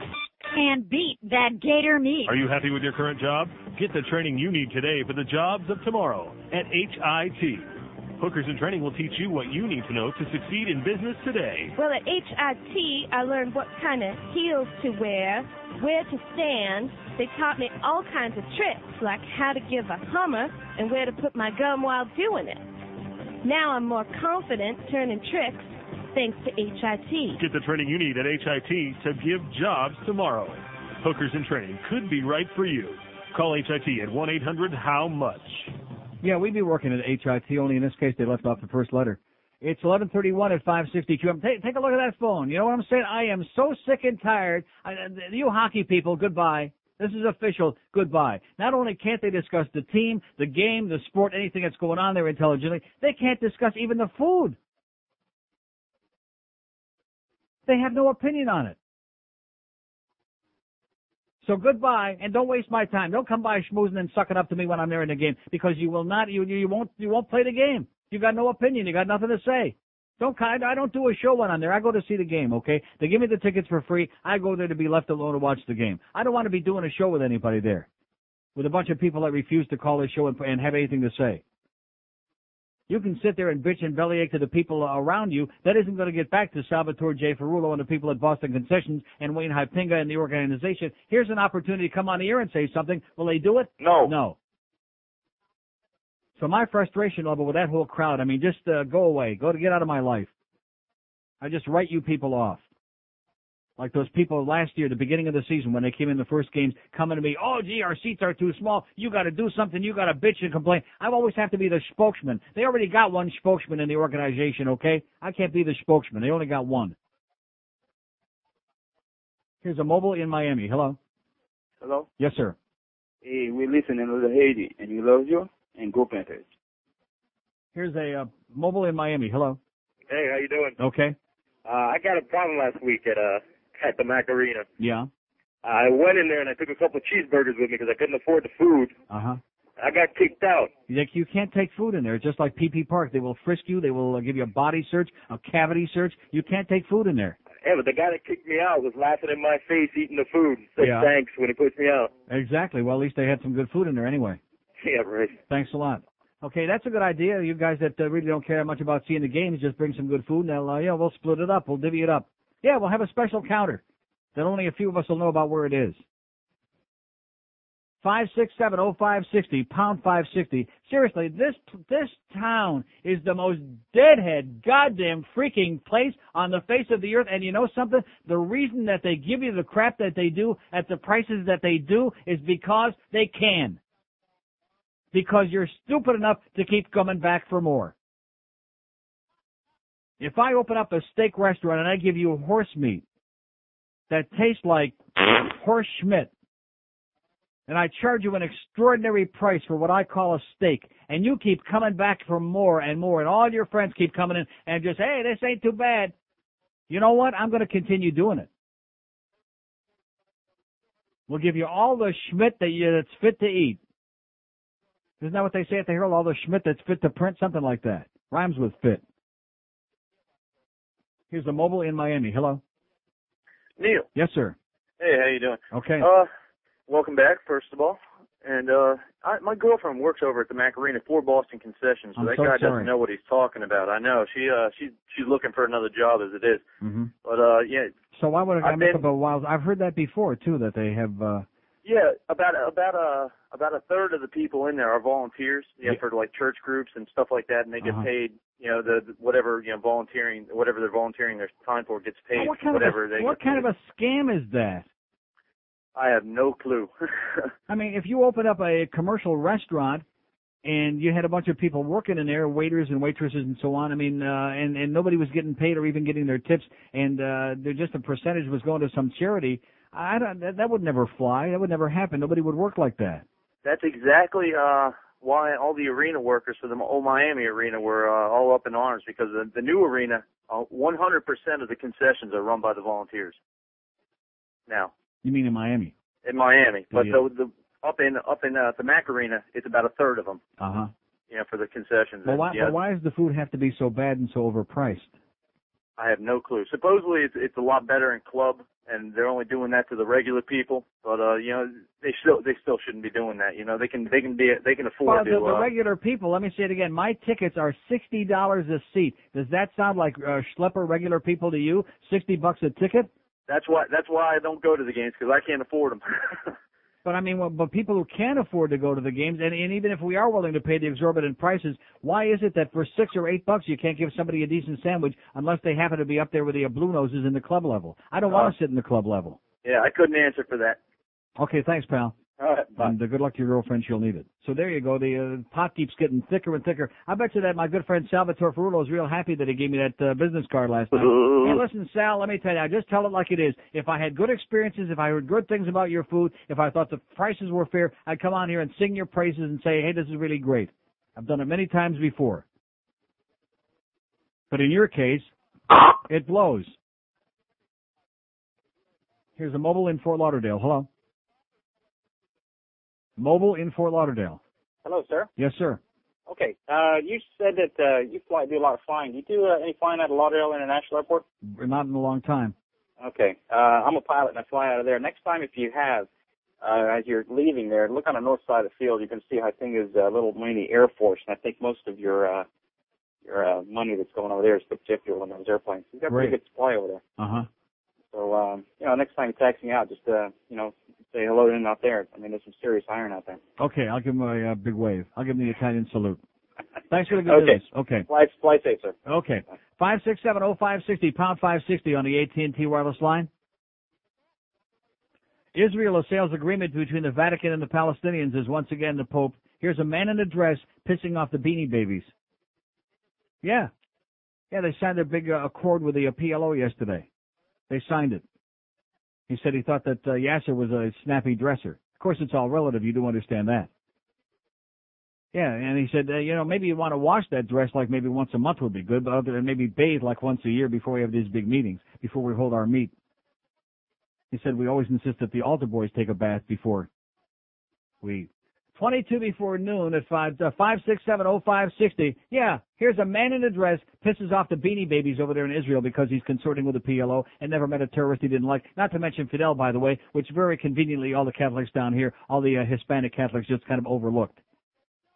And we're still waiting for the baby Jesus and all this other great stuff, all the good stuff to come in from the Vatican. Is it coming? No. Is he going to save Cuba from the devil? No. But it was good PR. And, of course, the Vatican likes PR, and then, again, those three letters that come right after PR. 567-0560, pound 560 on the AT&T wireless line, 21 till noon at QAM, where, once again, we're having to beat the audience to a bloody pulp to try to elicit some kind of a comment from them, which is one piss-poor, sad commentary about this town and the people who just destroy it, the people who crawl around in it. Dear God. Today's broadcast is brought to you by New F***ing Clean, the all-purpose cleaner. See this shirt? It's fucking clean. How nasty is this carpet stain? Well, just drop down to your knees, use a little bit of elbow grease, and fucking clean it. Yes, you can fucking clean anything. Fucking clean your dog. Fucking clean your silverware. Fucking clean your car. Fucking clean everything you own. Get fucking clean today. Come visit one of our 8 fucking clean stores, or look us up on the web at fuckingclean.com and fucking clean it up. Okay, it's 16 till noon at 560 WQAM. 567-0560, pound 560 on the AT&T wireless line. Here's Miami. Hello. Miami. Hey, what's up, Neil? Yes, sir. Yeah, let me tell you why the food sucks in all these stadiums and arenas. Uh-huh. The reason is because you have these big concessioners, they put bids in. Right, like Boston Concessions Group. Okay, great. I wonder how much that is. Yeah, he said in order to make money, they have to sell you Schmidt. And then, of course, you can have it cold or you can have hot Schmidt, which is my favorite. 567-0560. I mean, this is just unbelievable. This to me is astonishing. That nobody gives a crap. But you know something? If you don't give a crap because nobody's going to force me to buy it, I'm sorry I even brought it up in the first place. I apologize. It's just astonishing that there could be so many lemmings, so many sheep out there. They're more concerned about, watching that millionaire show on Fox. It's on the front page of the newspaper by Tom Jicka. Who wants to marry a millionaire? We can't give $1 million away on Fox because they're doing that on ABC, and everybody's watching that, and then they'll get tired of that. It'll have to be Who Wants to Be a Billionaire instead to make it exciting with those stupid questions like, what's your name? That's what they're busy with. Crap. And when you come right down to it, what's the most eaten at place in this country? Where are more people just soaking up the crap? McDonald's. What's the most popular ice cream flavor? Vanilla. So I guess, most of the people have crappy taste in the first place. So who the hell am I to tell them, the bad news? They're enjoying it. They're having a good time. They're savoring it. They're loving it. Only $50. And they don't, evidently that doesn't bother them either. Yeah, give me $4 for about 15 cents worth of soda, which is about 80% water anyway. Which, like I said, is about 98% water anyway, and a bunch of chemicals. Give me you could bring in your own 2-liter bottle. They were on sale in my Publix the other day for 79 cents for 2 liters. Stop and think about that. Any flavor you like, with sugar, with whatever you want. 79 cents, ordinarily like maybe 99 cents for a big 2-liter bottle. But for the honor and privilege of having to pay an arm and leg and going into a goddamn sporting event, the same morons, the same dumb people are willing to pay $3 and $4 for like this much watery crap. There you go, stirring up trouble again, Neil. We're happy with it. Okay, great. I'm sorry. I'm very sorry. I thought maybe I would do a public service here today and speak out on behalf of the masses out there. But what have I had? Like 2 or 3? And one guy, he's happy with his $8 corned beef sandwich. He said, "What's your beef?" Here's a mobile in Coral Springs. Hello. Yeah. Yes, sir. I just wonder, what do you think about the Panthers lowering some of their ticket prices to maybe fill that place up? It's not going to happen. Doesn't it make financial sense if you're only bringing 15,000 people into an arena to possibly lower the prices somewhat to fill the place? No, I think... Because then you're going to use this as an excuse to dump the team or not sign any talent in the future. What do you mean not sign any talent in the future? The team is in first place. They just won last night 3-0. No, They've only lost 4 or 5 games at home all season long, sir. What are you talking about? Great team, but don't you think he's going to use it as an excuse? Hey, I'm not filling the arena. You know something? Sir, from your mouth to God's ears, I would only be the first one to tell you that if he would sell the team tomorrow, I'd be the happiest man on the face of the earth. You and I both. Okay. You and I both. But why the hell is he going to be in a hurry to sell it? He's making a fortune in there. He doesn't have to sell out all 19,000 seats. And then once the playoffs come, of course, maybe not in the first round, but if they make it to the second round, and there's a good chance that they will, that place will be packed. There'll be standing room only in there every goddamn playoff game. And they'll be peddling the same high overpriced concessions and the same parking fees and all the other crap. Like this guy's losing money in there, and not to mention all the concerts that he's got the big chunk of in there too. Everything that goes on in there, he's got a piece. Yeah, that too. He's got a piece. Here's Davey. Hello. Mr. Rogers. Yes, sir. Good morning. I'd like to go ahead and put my 2 cents in on the whole Macarena food thing. Yes. I went to go with my ex-girlfriend. We got the food. Didn't really get dinner, so I got one of those chicken wraps. It's in the green leaf or whatever. Right. Yeah, and I had that. It wasn't that bad. I mean, it could have been better. All the food there could be better. But, I mean, it wasn't that bad. I mean, I might be on an island here by myself. I'm sure I am. No, I think I am, because I'm the only one who seems to have a problem with that with that great food. But, I mean, it could be better. I mean, anything, anywhere could be How better. much was the chicken wrap? Oh, God. It was like, Only $50. Yeah, exactly. I know, like I said, my girlfriend took me out. She paid for everything. I'm sure she took out like $100. There's the parking and the tickets, and we got it down by you. And I mean, there's nothing that some 22-year-old punk that doesn't have season tickets is not going to be able to have a voice and say, hey, I'd like to go ahead and change it to food. Yeah. But, I mean, you guys have all the tickets down there and all the money you're spending. I'd be really pissed if I'm not spending a dime because the station gives me those tickets. You think seriously? I make a lot of money, okay, but there isn't a Chinaman's chance in hell that I would spend the kind of money that they're soaking for season tickets. I'd buy certain selected games here and there, but I wouldn't buy season tickets at those prices. Understandable. Have to be nuts. Well, I guess I'm going to be one of the 5 people there in the arena on Monday because I'm only a student, so I go to school, and hopefully I'll be there to make it to the arena. Well, so just stand there and hold the door open. I'll be the one racing in. Turning me on to Godfathers, too. Okay. Thank you, sir. Thanks. Bye. Yeah, we love Godfathers. Are they a sponsor? No. But we love them anyway. So if it's something that's good, I'm more than delighted to share it with the public. This guy, he's, 22-year-old guy. He says it wasn't that bad. But why does it have to be not that bad? Why can't it be good? America doesn't demand quality. That's what's wrong with you goddamn people out there. You settle for any slop that they hand you. So what's a chicken wrap? A chicken wrap. Oh. It's wrapped in like a green. The food is green, and then about 20 minutes after you eat it, then you start turning the same shade of green. In fact, that's what John had. That was at the Montreal game a week and a half ago, 2 weeks ago, just before he had appendicitis 3 in the morning and had to race to the hospital and had to take his appendix out. I'm sure it was just a coincidence. You think so? No. Yeah. I'm sure that all those stories I hear about food poisoning, they're just a coincidence.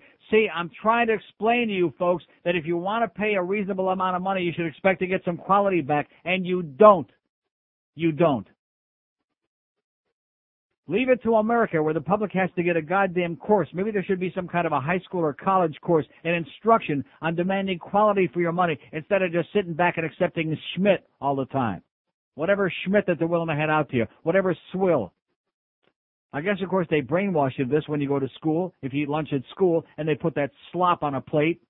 I mean, crap. Just the worst, non-nutritious, foul-tasting Schmidt in the history of mankind. And then you go off to college, and, of course, everything they got has got 50 gallons of saltpeter loaded in it, from the milk to the soda to the steak to everything else that you eat, steak to the meatloaf. That's why they give you the saltpeter, because they want to ensure that if they can help you make your meatloaf. Calm you down a couple of notches. So you're conditioned eating slop. And I'm not saying, like I said before, I want gourmet. I want something that's edible, and I want some choices in there. And I don't give a damn if I'm in there with 17,000 other people and I'm the only damn person that feels this way. I don't give a crap. I'm not one of those people that wants to go along with a crowd that's willing to settle for 10th best. So, Mr. Ferrulo, evidently you've made the public very happy there with that swill that you're passing out at ridiculous prices. They love it. We did a little experiment here today, and as usual, I'm wrong and the public is right. I'm out of step. Because I expect maybe something that might be edible like you get in a real restaurant. Oh, what a concept. Here's Coconut Grove. Hello. Coconut Grove. Long gone. Mobile in Fort Lauderdale. Hello. Hello. Yes, sir. How are you, Neil? Great. I used to have 4 season tickets to the Macarena. Yeah. And for the exact same reason you're talking about, I now proudly watch it on my own couch. Mm-hmm. I won't eat that turd. Yeah.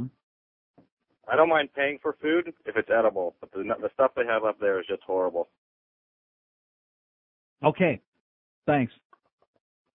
5670560, pound 560 on the AT&T wireless line. Here's Jupiter. Hello. Jupiter. Hi, Neil. How you doing, buddy? Okay. Yeah, I made the mistake of going to a hockey game hungry, too. And I had a Philly cheesesteak, and let me tell Oh, you. God. Let me tell you, that Philly cheesesteak makes head cheese taste like filet mignon. Yeah. It was disgusting, and I'll never eat there again. Okay, thanks for the good news. See, there's another vote. Slowly but surely, we're getting a couple of people out of the woodwork who had the same horrendous, grotesque, unacceptable experiences. How come you go to Calder Racetrack? I mean, I haven't been there in a long time, but I'm sure it's probably just as good because whoever the concession people are, they make sure that the food is quality, that it's good. You get a hot dog, it's a great hot dog. It's delicious. Not some green weenie that looks like Bob Prince tried eating it 30 years ago. I mean, making a good hot dog, is this rocket science? Making a cheeseburger that's edible? And then, of course, at the PP Park, you go there and you get a burger, and they've got them in those foil wraps, you know, that they cook up like 55 days before the game. You know what I'm talking about? Like rubber. Yeah, they're like rubber. They're like the Goodyear company just brought them in, and they keep them under the heat lamps, you know, and so everything's like congealed in there. So you can only imagine once it gets inside your body. If you think it was congealed before you put it and you popped it in your puss, wow. You can just imagine. Talk about IBS, especially the S part. IBSing all day long from eating that crap. Here's Delray Beach. Hello. Delray Beach. Hey, Neil. Yes, sir. Been to the hockey games 3 times, ate the food. The first 2 times, we didn't eat the food. The third time, for obvious reasons. Yeah. It was terrible. But my reason for calling yes, sir. is just got back from Vegas. First time, went for my 25th anniversary. Had a great time. Left a large deposit. Yeah. And I've been listening to you for a number of years, and you've always talked well of Vegas, and we had the wife had these preconceived ideas what she was going to see out there. And she What do you mean by that? Well, you know, the seedy side. Well, what seedy side? You mean that's what I mean. There is none. The bum on the in the desert exactly. that they had on the Herald 20 years ago? On the front page? Yes, true. And she loved the shops. She didn't realize that each large casino had shops. You bet. Oh. Did you get into Paris? Well, we did. And she loved the Paris, and I liked the MGM, and she was going to spend more at the Paris at the shops than we lost at the tables before I could yank her out there, you know, fast. Yeah, when in doubt, yank her out. Oh, gee. And myself, too. Okay. But, the last time I called you, you had to tell me I called you from Cleveland, Georgia, because you worked at the other stations, and you had to tell me the baseball score of the Atlanta Braves. And so I guess in about another 7 to 10 years, I'll call you the third time. Okay. Okay. I'll write it down on my calendar. Thanks a lot. George will be here then. 5670560, pound 560 on the AT&T wireless line, or some ex-jock will be here then. 4 minutes till noon at 560 QM. Oh, and by the way, I hate to say this, my good buddy Charles Alfieri, who's a big Panther fan and comes to all the home games, he was there last night rooting for the Rangers. Shame on you, Charlie.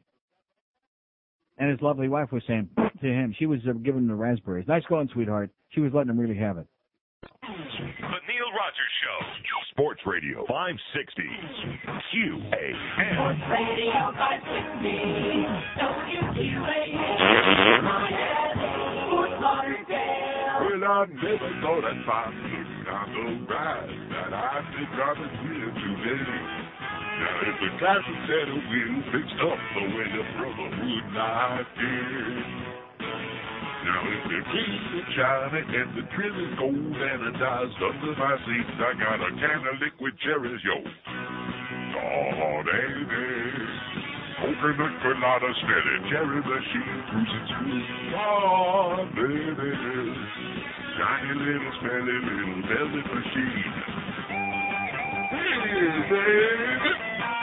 Check me out when I cruise by on Tuesday afternoon. I'll be smelling so sweet like a fine strawberry. And you know, I've got that not-so-you-called tail. If you look closely, you can tell I know the performance in the automobile by my crowd in the back seat. Just the suspension out, so I bounced down the road in a Biff Daddy superpower. A little hard to stop, no big deal, so there I'll get around and fixing the brakes. A 1979 Hong Catalina, she's sure looking fine now. It's my baby Cadillac. Oh, baby. Ruffalo interior is nasty to me. Oh, baby. Open the cut on a bit, cherry machine. Oh, baby. Shiny little, smelly little, cherry machine. 12:02 at 560 WQM. Of course, our poll question today: what kind of people have air fresheners hanging from their rearview mirrors in a car? I guess people that either like fart a lot or do other things in a car. Yeah, man. Like that. Huh? Covers up all those telltale aromas. Yeah, you can always tell a lot about the character of the person that's driving a car by the kind of crap, by the adornments. See, I don't have any adornments. I have no bumper stickers. I have nothing hanging from the rearview mirror. I don't have like a plastic Jesus or a little rainbow flag on the back. I don't have any crap. What about that Virgin Mary statue that you have? Well, I forgot about that. That's not a statue. It's an air freshener. Well, after all these years, you know, you get a little stale inside, Virgin Mary. So renews it. Exactly. If you don't use it, you don't renew it. Look at this phone, baby. This is just, I just knocked me over with a feather duster. These people got nothing to say about anything today. One line on the board, and it's only noon. We're only at the halfway point here on a Thursday, and it's just desperate as usual. 567-0560, pound 560 on the AT&T line. Here's our last call, mobile in Fort Lauderdale. Hello. Neil, how you doing today? I'm doing okay. Audience is again in a coma. Well, I've got plenty to say. Number one, the food at the arena, and you know what? If not for the prices being high, which you could live with because it's high everywhere you go. Yeah. The hot dog is cold. It's never cooked. The burger stinks. The fries are soggy. The pizza is nothing but dough. I mean, you could just really go on and on, but what's the sense? The only but let me tell you what the sense is. I mean, this guy obviously was rattled over the fact that I ripped him an ass over there and on the air, and he made the point of coming to me and gives me his card to Salvatore Ferrulo, and he wants to know. I mean, whether they're going to change it or not, I don't know. But I think why don't they ask everybody else? I think he deserves. Well, here's the opportunity today. He deserves to get an earful. That's my point. It's a shame he doesn't come on the air because I'd love to tell him what I think. You know, for the season ticket holders. You can bet your bottom dollar that he's listening right now. You can bet your life on it. $3 for a bottle of water. I mean, it's 75 cents in the vending machine. They got to get $3. But last night the game was phenomenal. It was great. Thank you, Neil. And God bless you. And I didn't spend one dime. I didn't spend a penny on any concessions last night, and still had a great time. 567-0560, pound 560 on the AT&T wireless line. See, they break you down. They break down your resistance. They squeeze every drop of blood they can out of you, and then they, like a bunch of jellyfish. Okay, whatever you say. Here you go. Here's just a bag of money. When you come into these joints, you just hand them over. Here's a bag of money. Take whatever you need. Leave me just enough for gas money to get home. Here's a mobile in the Gables. Hello. Hey, Neil. Yes, sir. Oh, that was fast. Wow.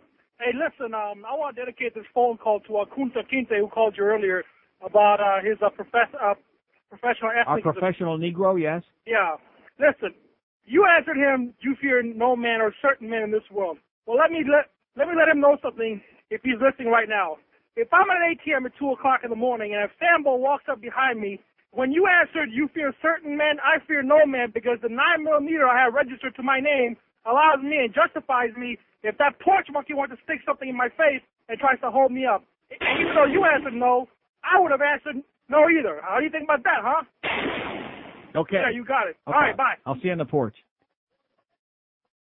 What? Now, where did that term ever come from? Do dark people like to monkey around on the porch? Is that what that is? I mean, I know where Spirit Chucker came from. That's obvious. 567-0560, pound 560. See that guy before that got all bent out of shape? And I'm surprised we haven't had many calls about it. I'm glad this guy did, although he's obviously got a little bit of a negrophobe problem, but nevertheless. You know, I wish Alan Greenspan would just shut his mouth. And so, yeah, get out of here. God. Fact. Well, how come this guy, they have to have, their meetings all the time? Okay, they got to have their meetings, the Fed. But every time you turn around, as they say in China, every month of Dunderstick, they got to have another hearing before Congress. They had the PPI numbers came out this morning, whatever the hell that stands for. What does that stand for? The Producer Price Index for January. They expected it to go up 0.2 of a point. It went up 0. Big, like INZ's number is 0. And the market started off, it was up 120 points. The NASDAQ was flat. And now the Dow is down 64 and the NASDAQ's up still 50, but not what it was before. Because this guy is and he smells inflation in his rectum. Everywhere you look, he smells it, whether it's there or not. I say they should put him on the goddamn porch and monkey around with his ass for a while and just keep him out of these hearings. This goddamn Greenstein, whatever his name is. Isn't that a bridge, the Greenspan? What am I getting worked up about? Okay, don't you understand what this town is all about? Uh-huh. Here's a mobile in Fort Lauderdale. Hello. Hello, Neil. Yes, sir. Was that not a great game last night? Yes, it was. Oh, man, the people were there, and it was like, I hope it's the same way on Saturday. God, it was wonderful. It was sensational. Funny story, though. And by the way, Mike Vernon, there's an unsung hero. Nice going there, Mikey, for an old guy who's 110 years old. He's playing great. Mike Vernon kept us in that game. Yes, he did. Funny thing about last night when I took my parents to the game, went to get a hamburger for my mom. Yeah. And she walks up to the counter and she goes, "I'll take a hamburger medium rare." Yeah. She got the hamburger. She looked at it. She took the sandwich apart and she ripped open the hamburger, ripped it apart. She goes, "I can't eat this," and she threw it back at the counter. And then we walked away. All right. Excellent. Good move. Don't forget, hold the lettuce and the pickle because special orders do upset us, or however they say it there. Have a great day, pal. You too. Oh yeah, medium rare, like they're gonna cook it there for you. No. What a sense of humor she's got. No, it's in a little foil thing, and it's been sitting there under a lamp for 25 hours or whatever. I mean, that Philly cheesesteak, that thing, I'm still gagging over that. I think, thank God that I had all those tests and all those colonic things I had to drink and, spew it out, get it out of my system. Because if there was ever anything I ingested that I had to blow out, that was it. That Philly cheesesteak. The steak part standing as in mistake. I know, there's no point in rehashing it. What's the point of going, although the hash I understand is damn good. 9 minutes after noon at 5:60. What is this? Testified wage increases must continue to rise as labor market. Shut him up already up there, okay? Somebody come and drag his ass away and put him in a cage until the next Fed meeting. And then keep him in a cage. Piece of crap. The sports leader. We love the leader. Sports Radio 560. QAM. When I lay down, feeling a thing inside a cleaning denied. He was bending his mind. He ain't feeling a thing. He ain't feeling a thing. Don't care about what they ever did. George Bush knew back when he was a kid. It wasn't favoring thing. George Jr. born in someday. He wants the White House to be all new, like a big-shot French fry. So he can admit he feels like two. Lord Trump was the best time of his life. Oh! That's the way it was. I don't know for sure, but he denied it today. George Bush will never get him to say. He wanted labor and day. George Jr. 12:15 at 560 WQM. Bush races to the extreme right, writes Richard Cohen in the Washington Post. He says normally in presidential primaries, moderate candidates wind up getting pushed to the fringe by the positions taken by their opponents. George W. Bush, though, has done it all on his own. Without John McCain taunting him to take harder positions, the Texas governor has moved so far right in South Carolina, you would think his core constituents are dead members of the Confederate Army. I'm not referring to the one Confederate flag issue. On this one, Bush and McCain are even.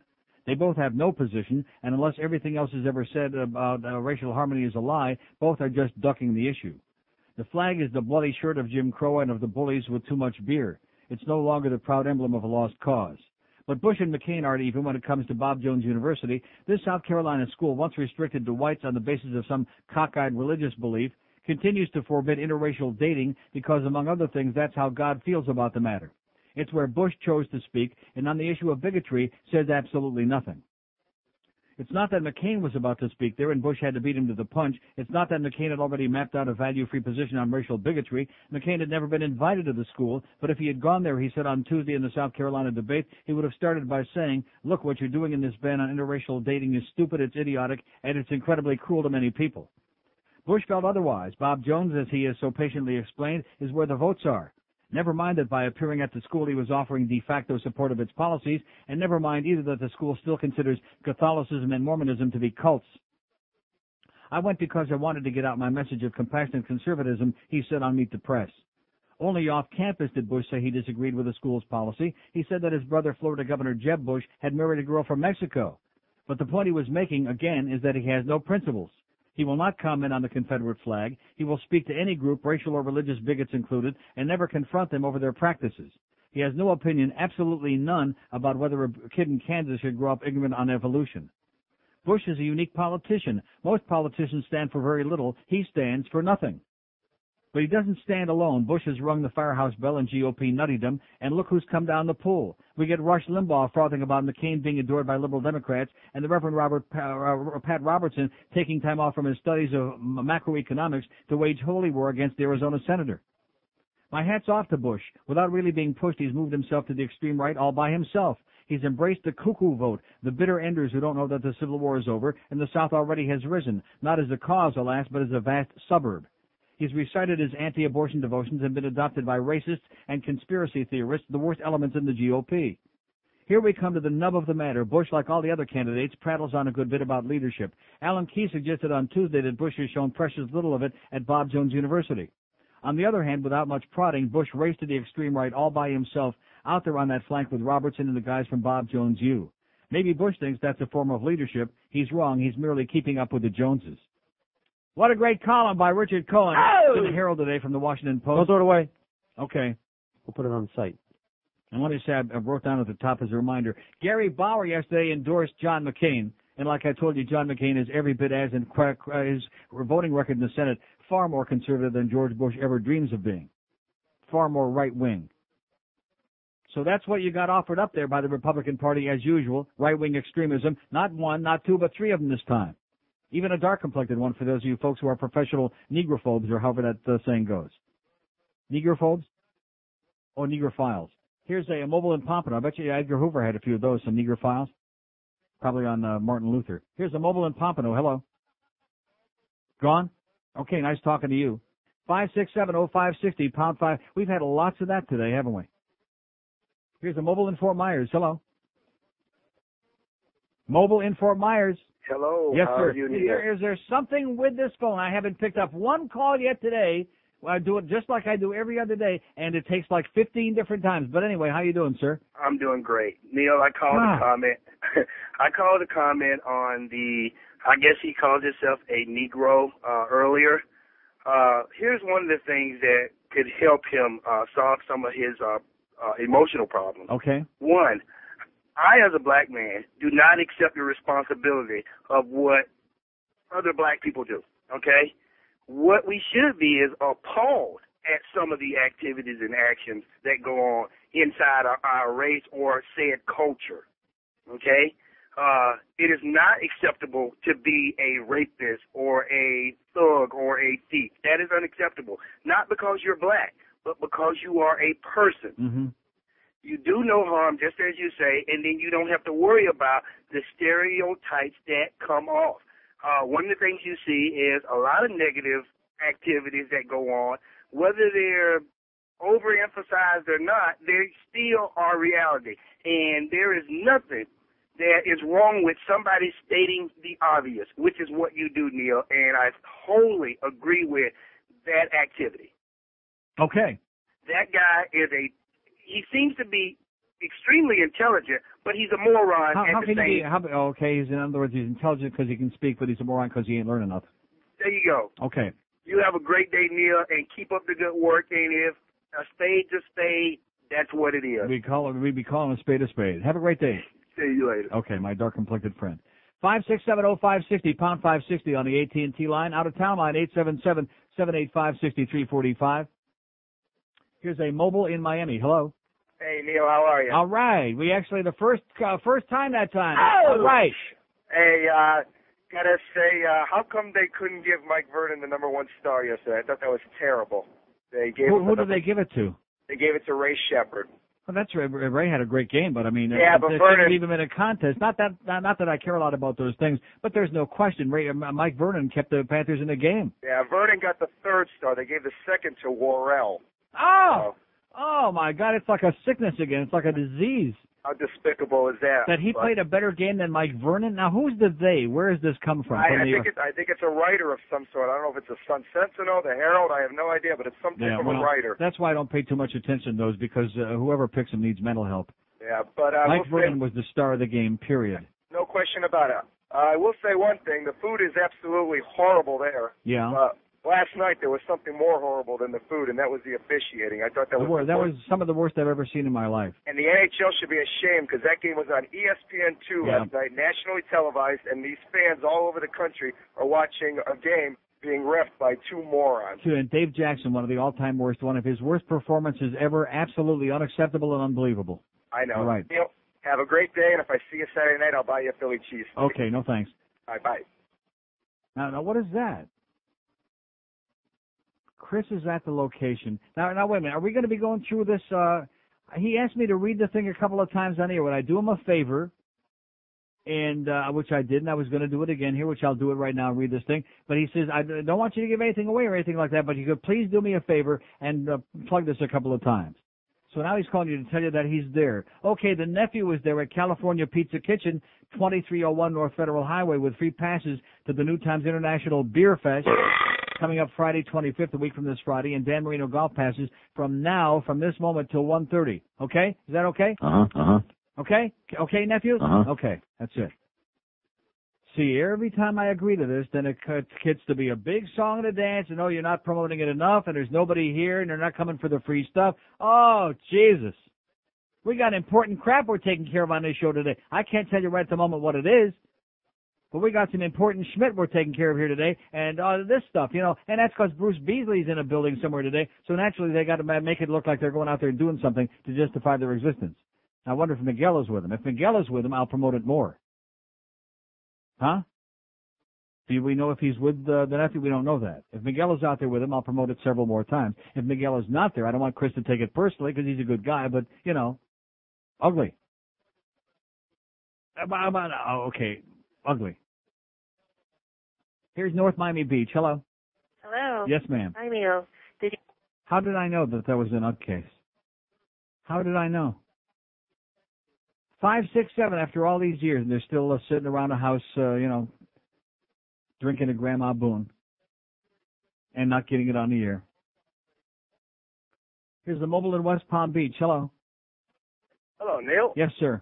Yes. I don't know if anybody's mentioned this yet. I hope not, because I don't want to be redundant. But didn't Reggie White spew the same garbage that John Rocker I already did? read a whole column about that. I just tuned in about how it goes. in the New York TV Guide.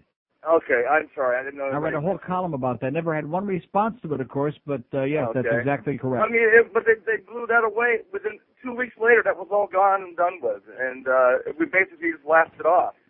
And the guy was an idiot. I don't know why they can't do the same View thing. by Phil Mushnick. It's in the TV Guide, page 56, and it says exactly what you're saying.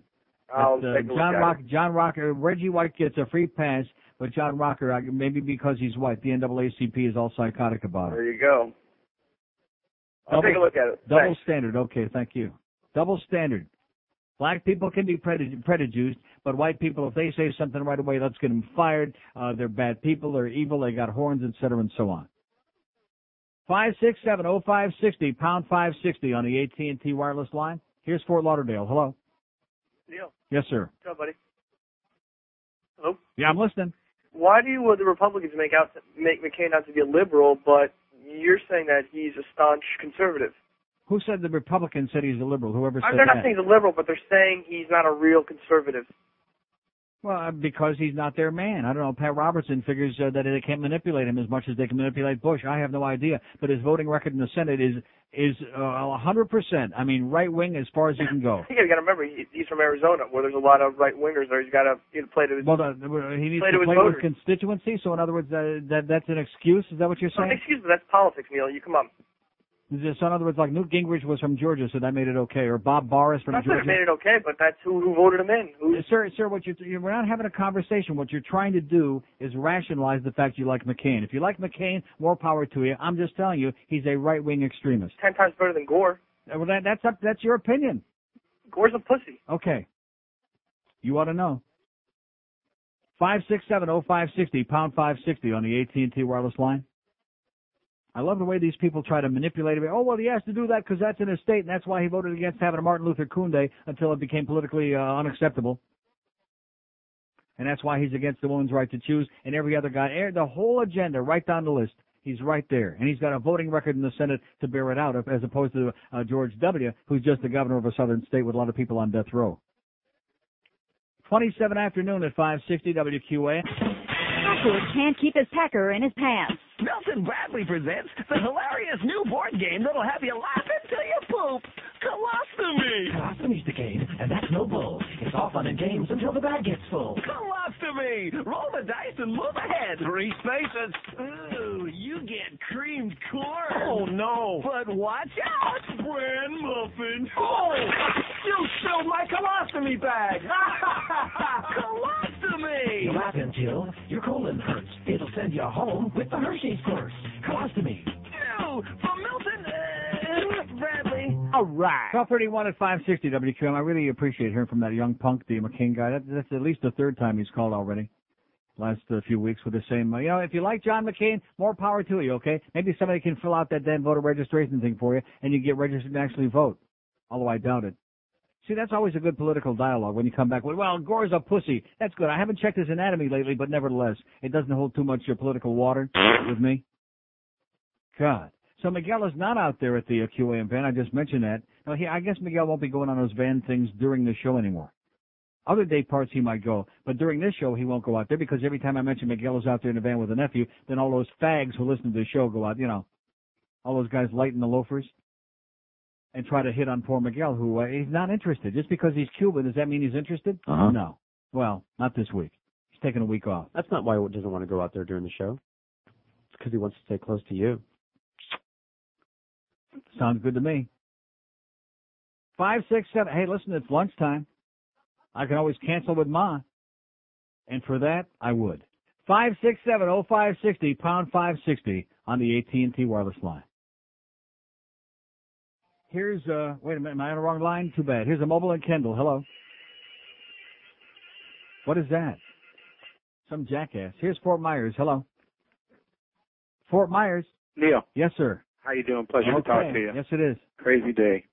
Hey, listen, I grew up with a very prejudiced mom, very non-prejudiced father. Basically, stereotypes, there's a lot of realism. And these black people need to understand that. These black people, these darkies, yeah. Darkies, these smokies, whatever, yeah. Uh-huh. They got to understand that Mooly. the old neighborhood, I grew up on the west side of Buffalo and then moved out to Hamburg. Oh, all right. Buffalo Raceway, baby. Now we're talking. And you can't even go back to my neighborhood. Right. I mean, they ruin it. Sports, they're moving in, they're ruining it. It's an obvious thing. What do you mean they're moving in? Well, I mean, 80% of some sports, like not the NBA? What do you mean they're moving in? They've taken over the NBA, then, dark folks. Yeah, and NFL? especially the NFL. Yeah. So, but as far as Major food, League Baseball, spos and spos. when you go to a nice restaurant, yeah, they give you nice food.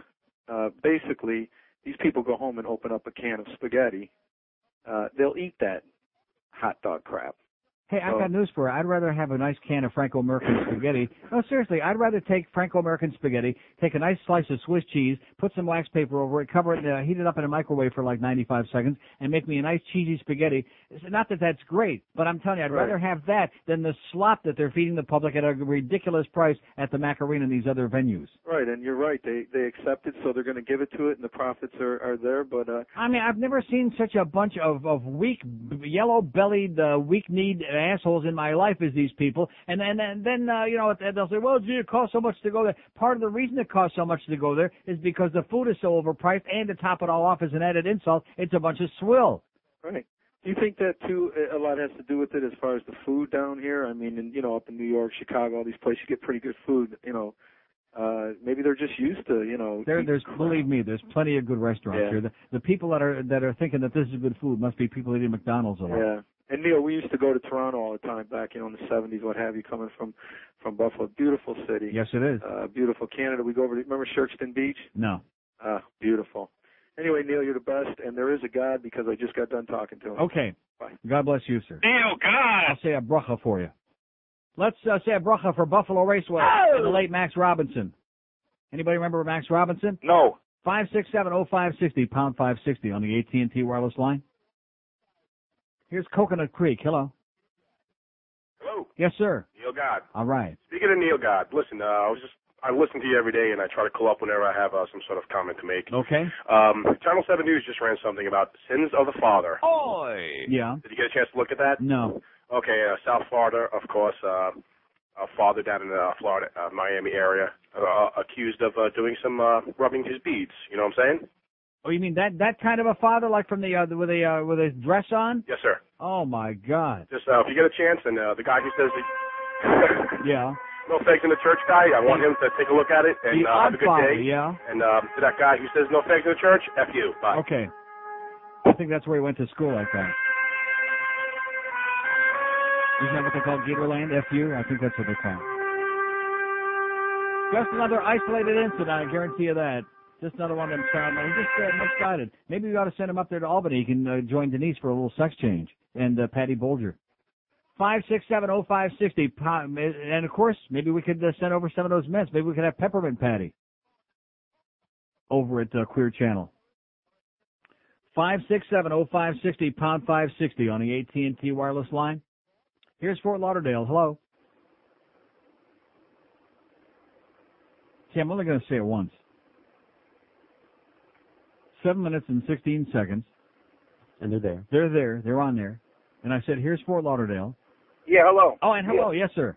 Yeah, I'm here. I Okay. just got blanked out on the power line. Evidently, there's a lot of blanking out going on. Well, power line, there's a lot of lines here. I'm on power line. Anyway, I listen to your show all the time, and I never called in, but I figured let me call in because I have something that I think would be good for you to interject into your show.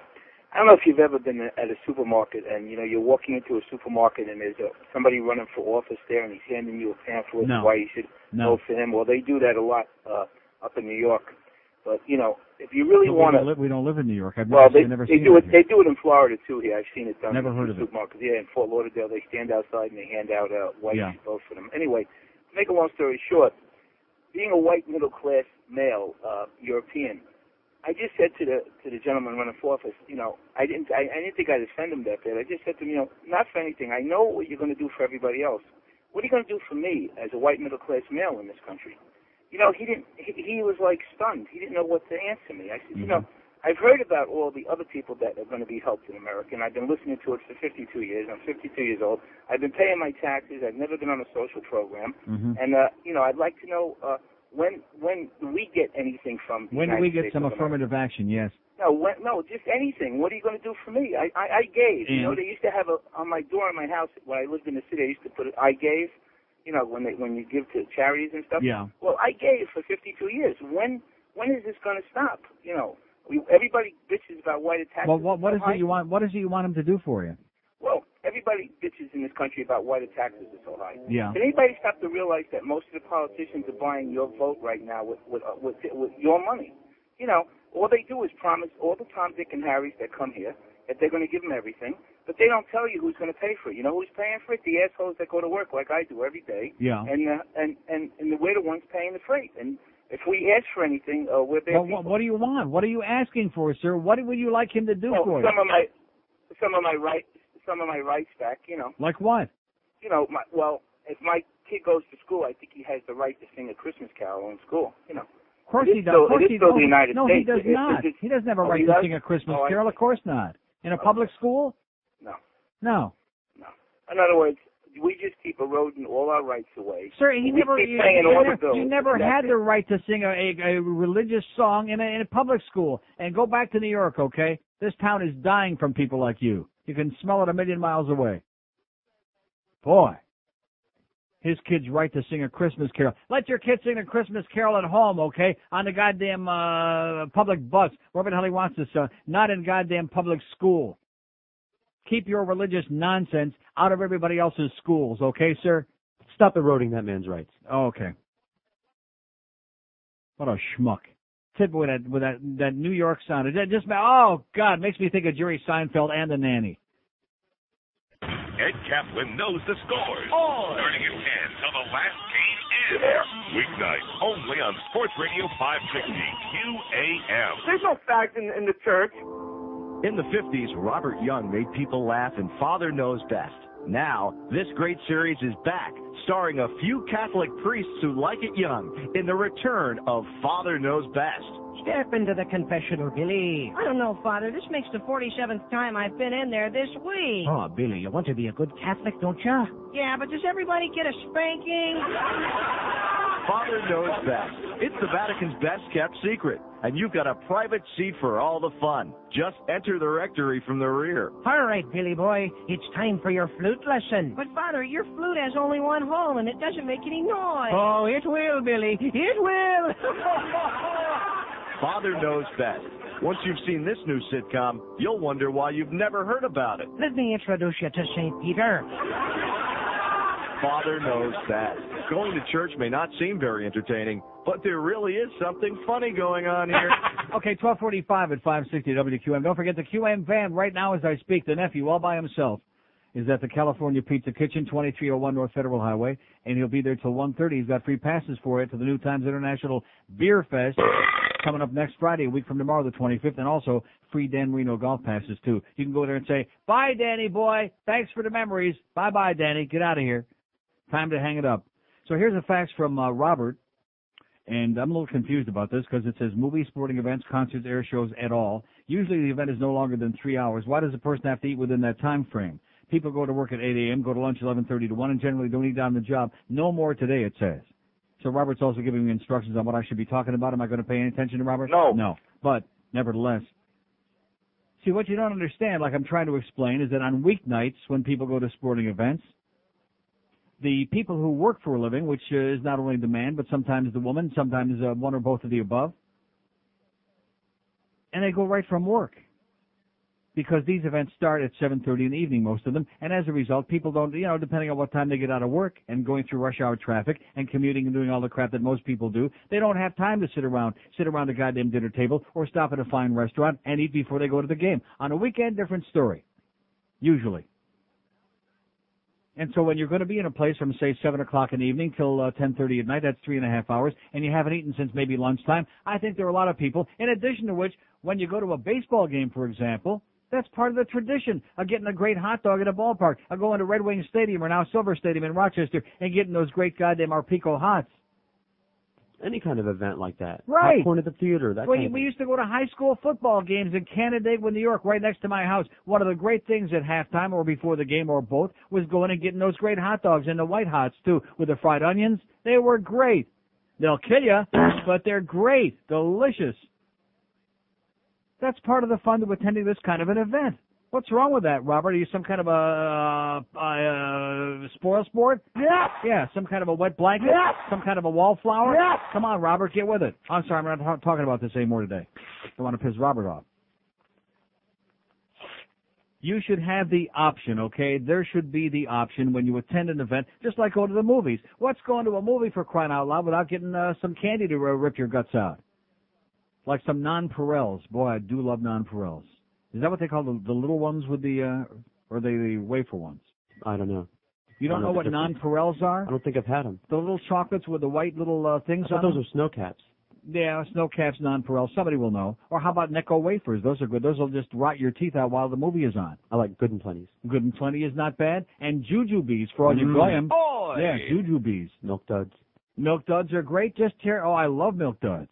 That's part of enjoying, even I was going to say a good movie, even a bad movie. What's wrong with that? It's the American effing way, Robert. And quite frankly, I'd rather buy something in a box than eating the food at the Macarena in a box. And at least when you buy a box of Milk Duds, you know it's going to be good. You know exactly what you're going to get, unless, of course, they're stale.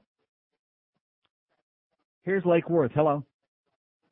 Lake Worth. Yes, sir. Yeah, I had season tickets for the Rangers in the mid-'80s, and the food at Madison Square Garden, A, was expensive.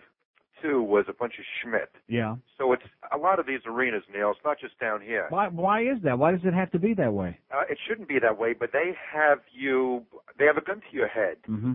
And what I used to do at, Madison Square Garden was I'd bring a sandwich in and I would tell them I'm a diabetic.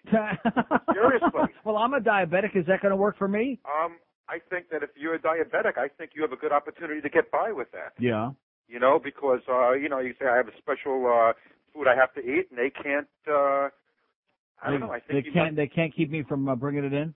I think you might have a right to bring it in at that point. Either that or just file a massive lawsuit. I'm dying over here. Yeah. Neil, can I call somebody a douchebag? Sure. 5670560. He's got an idea. What if you're kosher? Oh, yeah. How come we don't have like nice kosher weenies there? What's this guy's name again? Oh, that's right. This guy's a greaser. No, seriously, this guy's a wop. This Salvatore Ferrulo. And so anyway, what does he know about kosher? You bring your own hot dogs in. These are Hebrew National. Here's a guy named Salvatore, and they're passing off Boston concessions as passing off as pizza, that dreck that they're peddling up there. You know something? Even Chef Boyardee is blushing, and he's been dead for like 20 years. He's blushing, Sal, from what you're passing off as pizza. Man, oh man alive. Even your good old buddy would have liked a slice of pizza. How's he doing, by the way? Really? 5670560, pound 560 on the AT&T wireless line. Toll free 877-785-6345. I mean, like this is rocket science. This is controversial. That when you spend your money, you should expect to get a good product in return. But because you happen to be spending it in a certain place, therefore you expect to get crap. Where's the logic in that? You talk about being conditioned and brainwashed and manipulated like a bunch of putzes that we are. There's no backbone in America, baby. God forbid that we ever wind up in a war again, because there's no backbone in this country today. Let me tell you that right now. Here's a mobile in Pompano. Hello. Unless it's maybe like the Falkland Islands, like the British do. Mobile in Pompano. Hello. Hey, how you doing, Neil? Okay, sir. Well, I don't eat the food at the arena. I go over to one of the restaurants at the Sawgrass. The Sawgrass is great at the Oasis. Well, there's another restaurant in the mall there that they give you, if you show them your ticket, they give you a percentage off your meal. Really? And then they give you a free ride to the arena and back, so you don't have to pay the $10. What restaurant is that? Ruby Tuesday. Really? Yeah. That's a good joint. Yeah, so you eat good food, you get a free ride there and back, you don't have to pay the parking. Well, somebody ought to be knowing more. I'm glad you told us about that. Well, I shouldn't have told you, because now there's going to be a big long line on Saturday when I go. Like I said, I'm sorry you told us. Thanks for the good news. Thanks. See, there you go. There's more ways. There's more ways to slice the halava than just one way.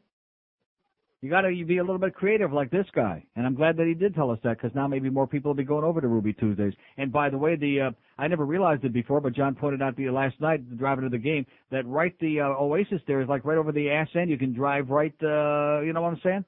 Right, like they could throw a rock from there to the arena. And maybe you'll hit Geldy in the process.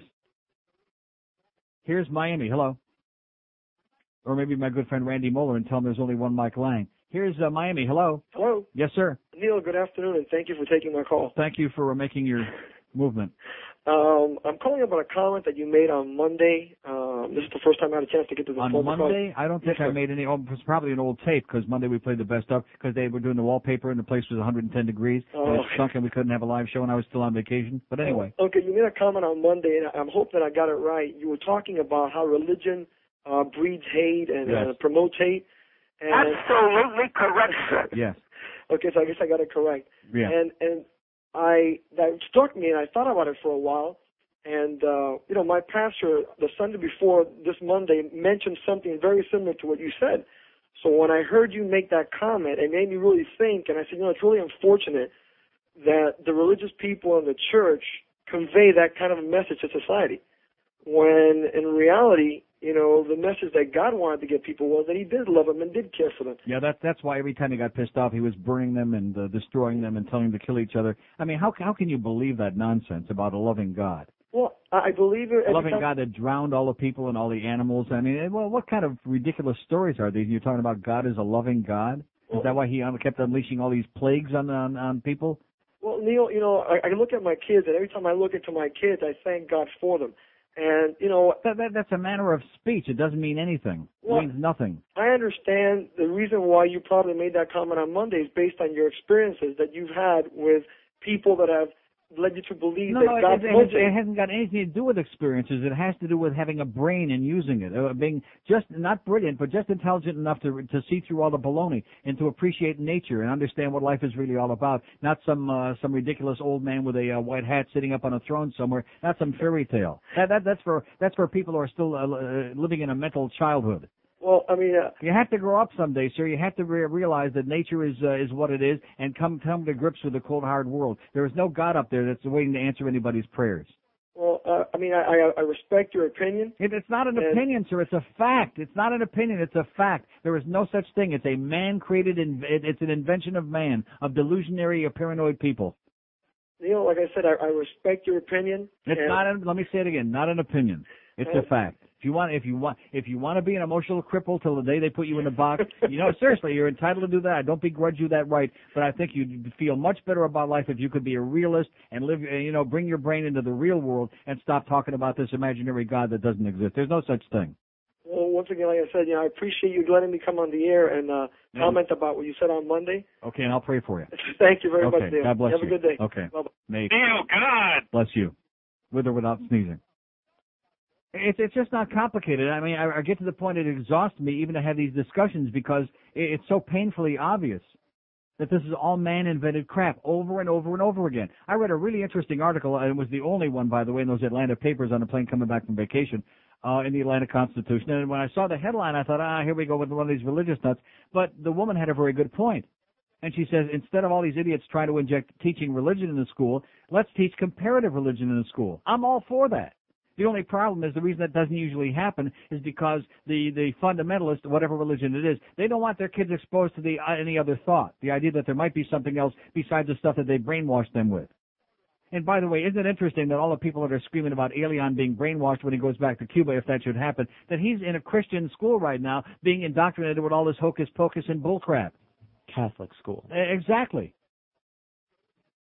The worst. And, of course, being taught that anybody who doesn't believe the crap that he's being taught is going to burn in hell. That's not propaganda, is it? No. No, oh, thank God for that. I'd hate to have him be brainwashed over here. I mean, this guy wants to, I'm delighted for you, sir. I mean, you're a bright guy. It was nice talking to you. You seem like a real nice guy. But you don't want to come to grips with the real world. That's okay. People who need a crutch, Linus needed a security blanket till the day they put Charles Schultz in a box, and they probably put Linus's blanket in there with him, too. Some people need that. I don't need it. I don't want it. It's too fat for me. 1257 at 560, whatever that means. This is 560 QAM. Oh! This is your president speaking. Yeah, I got so much time nowadays, I even listen to that Neil Rogers 1 to 2 hour. It's good. It's good.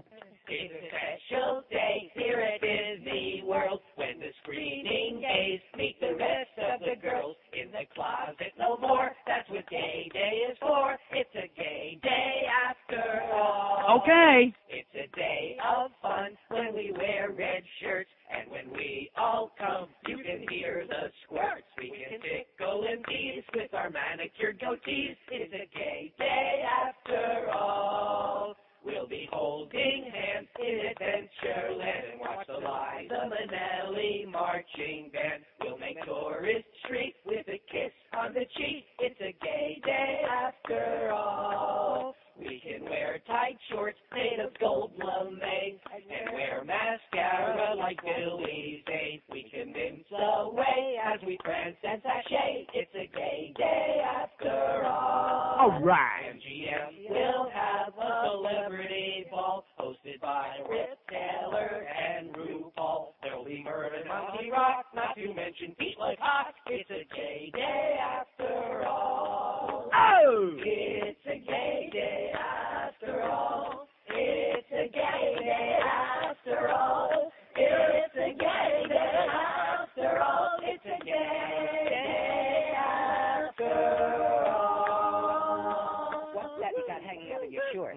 Okay. Turkey leg. 102 at 560 WQM. It's our big 1 to 2 hour. And there's our best personal friend, Sal Falcone, that we've been waiting for a coon's age, if I can say that, with our Soleil water. Boy, we have been holishing over here, to quote George, waiting for that Soleil water. You know, the tap ran a little bit dry, and I don't want to mention that the Culligan machine mysteriously disappeared from the building, and all that water that we arranged for like a year ago.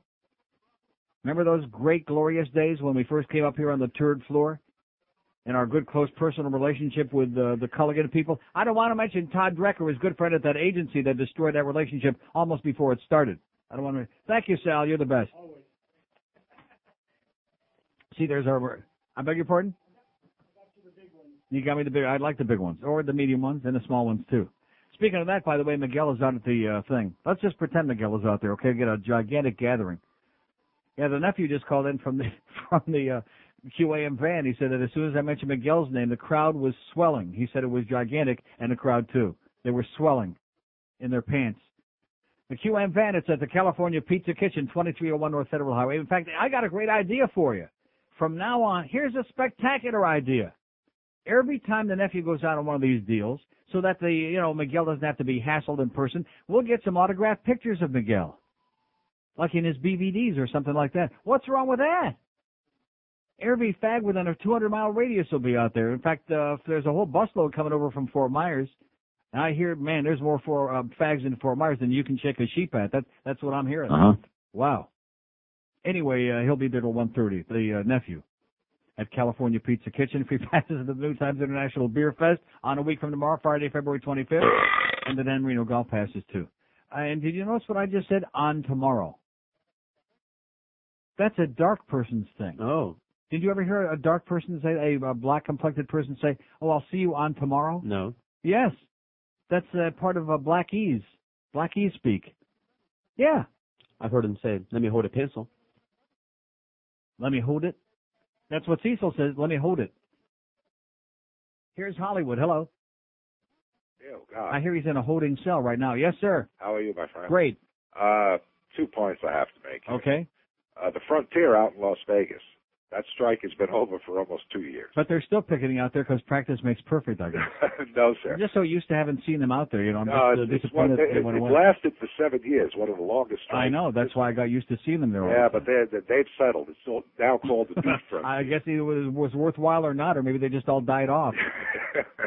Also, you said something today makes my blood boil. Yes. We're talking about volunteers. I don't have a problem with people volunteering for a not-for-profit organization. Mm-hmm. But when a profit organization uses volunteers to increase their bottom line, right, that's criminal. It is. And you have hospitals but you know what it reminds me of? It's like the scandal that we had with our OJ golf tournament. Exactly. And what I pointed out then, and nobody seems to care about, is that charities are so desperate to raise money that if you give them like 0.1%, they'll kiss your ass and do anything you ask them to do. You follow what I'm saying? Exactly. So as a result, it's easy for them to do that, and they're pulling the wool over the public's eyes, and then they inflate the prices even more, which makes it that much more unacceptable and outrageous. Oh yeah, even your radio station, they use interns there. Yeah. These are non-paid people that are taking. Hey, don't be knocking our interns. No, I'm not knocking your interns. They're great intern. people. And don't be knocking JP. Our interns are, and don't knock Shannon. George will come after your ass. But they're working for free. Yeah. And they get an education. Yeah, but the idea with that, though, I mean, that's not a financial thing. The idea with that is they're supposedly getting their foot in the door, and you have to start as a wannabe, as a flunky. Right, supposedly. Right. That's all I have, sir. And God bless you. Right, bye-bye. 5670560. Thank God for Sal Falcone. Boy, he's getting pretty cheap with it. That's all he brought. Oh, those are the big bottles. I'm sorry. Well, no, I know he's listening on the way out, and I just want him to realize that. He said he'll be back when a new shipment comes in. Oh. They're a little low. They're a little low. Well, we're feeling mighty low, okay, because as I started to mention before, the Culligan water has vanished. Not that we ever drank it anyway, because we have our great Soleil water, but it was kind of nice for all the other people in the building. Don't blame us. If you want to get pissed off, you don't have your free Culligan water anymore up here. You can blame Todd Dreck for that, or you can go to the goddamn vending machine and buy that Zephyr Hills water for how much a bottle? 50 cents. 50 cents, but that same bottle will cost you like $1.75 at the Macarena. So what a bargain it is. And, of course, now that these people have great investments, which I can't say what they are, but now they're going to be making all that money. Oh, George just spit it up right there. Look at that. Yeah. What's 50 cents when you're losing all that money, huh? Oh, yeah. Right, Joe Costello, huh? Joe. Uh-huh. You know, I like Joe an awful lot, as you know, but I never realized he was as naive and dumb. I mean, why wouldn't he listen to me? Why would he listen to them and go through all that business that you told me about, which I can't talk about it on the air because we're still in the quiet period. But, I mean, oh, man. It's like, please, let me lose my money. Please, give me the opportunity. I want to be miserable like everybody else. It would be like Jews trying to break into concentration camps during World War II. It just didn't happen. There weren't people trying to hop aboard those trains, you know. It just didn't happen. Not voluntarily. Here's Dania. Hello. Dania. Hi, how you doing, Neil? Okay, sir. Listen, I went to the Macarena last night, first time ever. Good game. And, it was a great game. Yep. But, I've never got those good seats. Somebody gave me their season tickets. Yeah. And I'm sitting there in this, kind of Richie section. And I went with a buddy of mine, and every time, something good happened, we stand up and start cheering and screaming. These old farts in front of us kept looking back at us like we were talking in a movie theater loud, Yeah. And they got real pissed off from Well, probably the thing to do then is start kicking them in the back of the seat a lot, you know? Yeah, right? I got him. It was an accident, but I got him, The first score when Pavel scored. Yeah, that was great. What a shot. Yeah, it was killer. I had I had a cup of ice in my hand. Yeah. Because, and I couldn't afford a frickin' beer in that joint. But anyway, he scored, and I jumped up, and my ice got all, those old people, boy. They got up. All right. Excellent. Good job. They got up and left. Good. Beauty. That's the way to do it. But, yeah, it was a great game. I'm going to have to start going to those things. But I'm going to stay up in the popper section. Yeah, They party a little harder up there. Yeah, stay up where the guys with the poppers are. Okay, have a great time, pal. He's up with the poppers. So anyway, what was in that drawer we were talking about in Steve Nichols' desk? 5670560, pound 560 on the AT&T wireless line. Oh, by the way, I do want to apologize to Peter Leonard for outing him on the air yesterday about his... No. Do I want to apologize for him? No. No. I mean, I don't dislike Peter Leonard. You reach the point where you get so tired of people unloading their personal baggage on you. You know what I'm saying? We all have our own thing. We all have our own deals. And I'm a good listener. I don't mind hearing once in a while, but just an incessant, never-ending bunch of baloney of other people's personal baggage that they keep unloading on you, just like what started with that letter with the kids and all that. Remember that with that one account?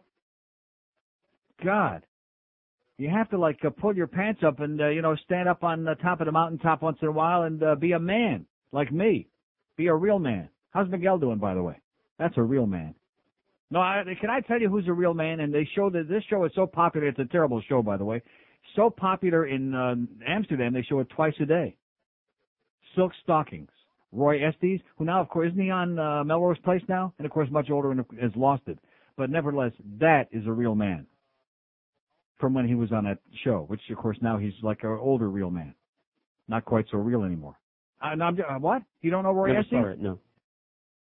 Silk Stockings, terrible show, although he had great sport jackets. They were like peach and lime, and it was in Palm Beach, too, by the way. Miami Vice pastel. Yeah, right, pastels.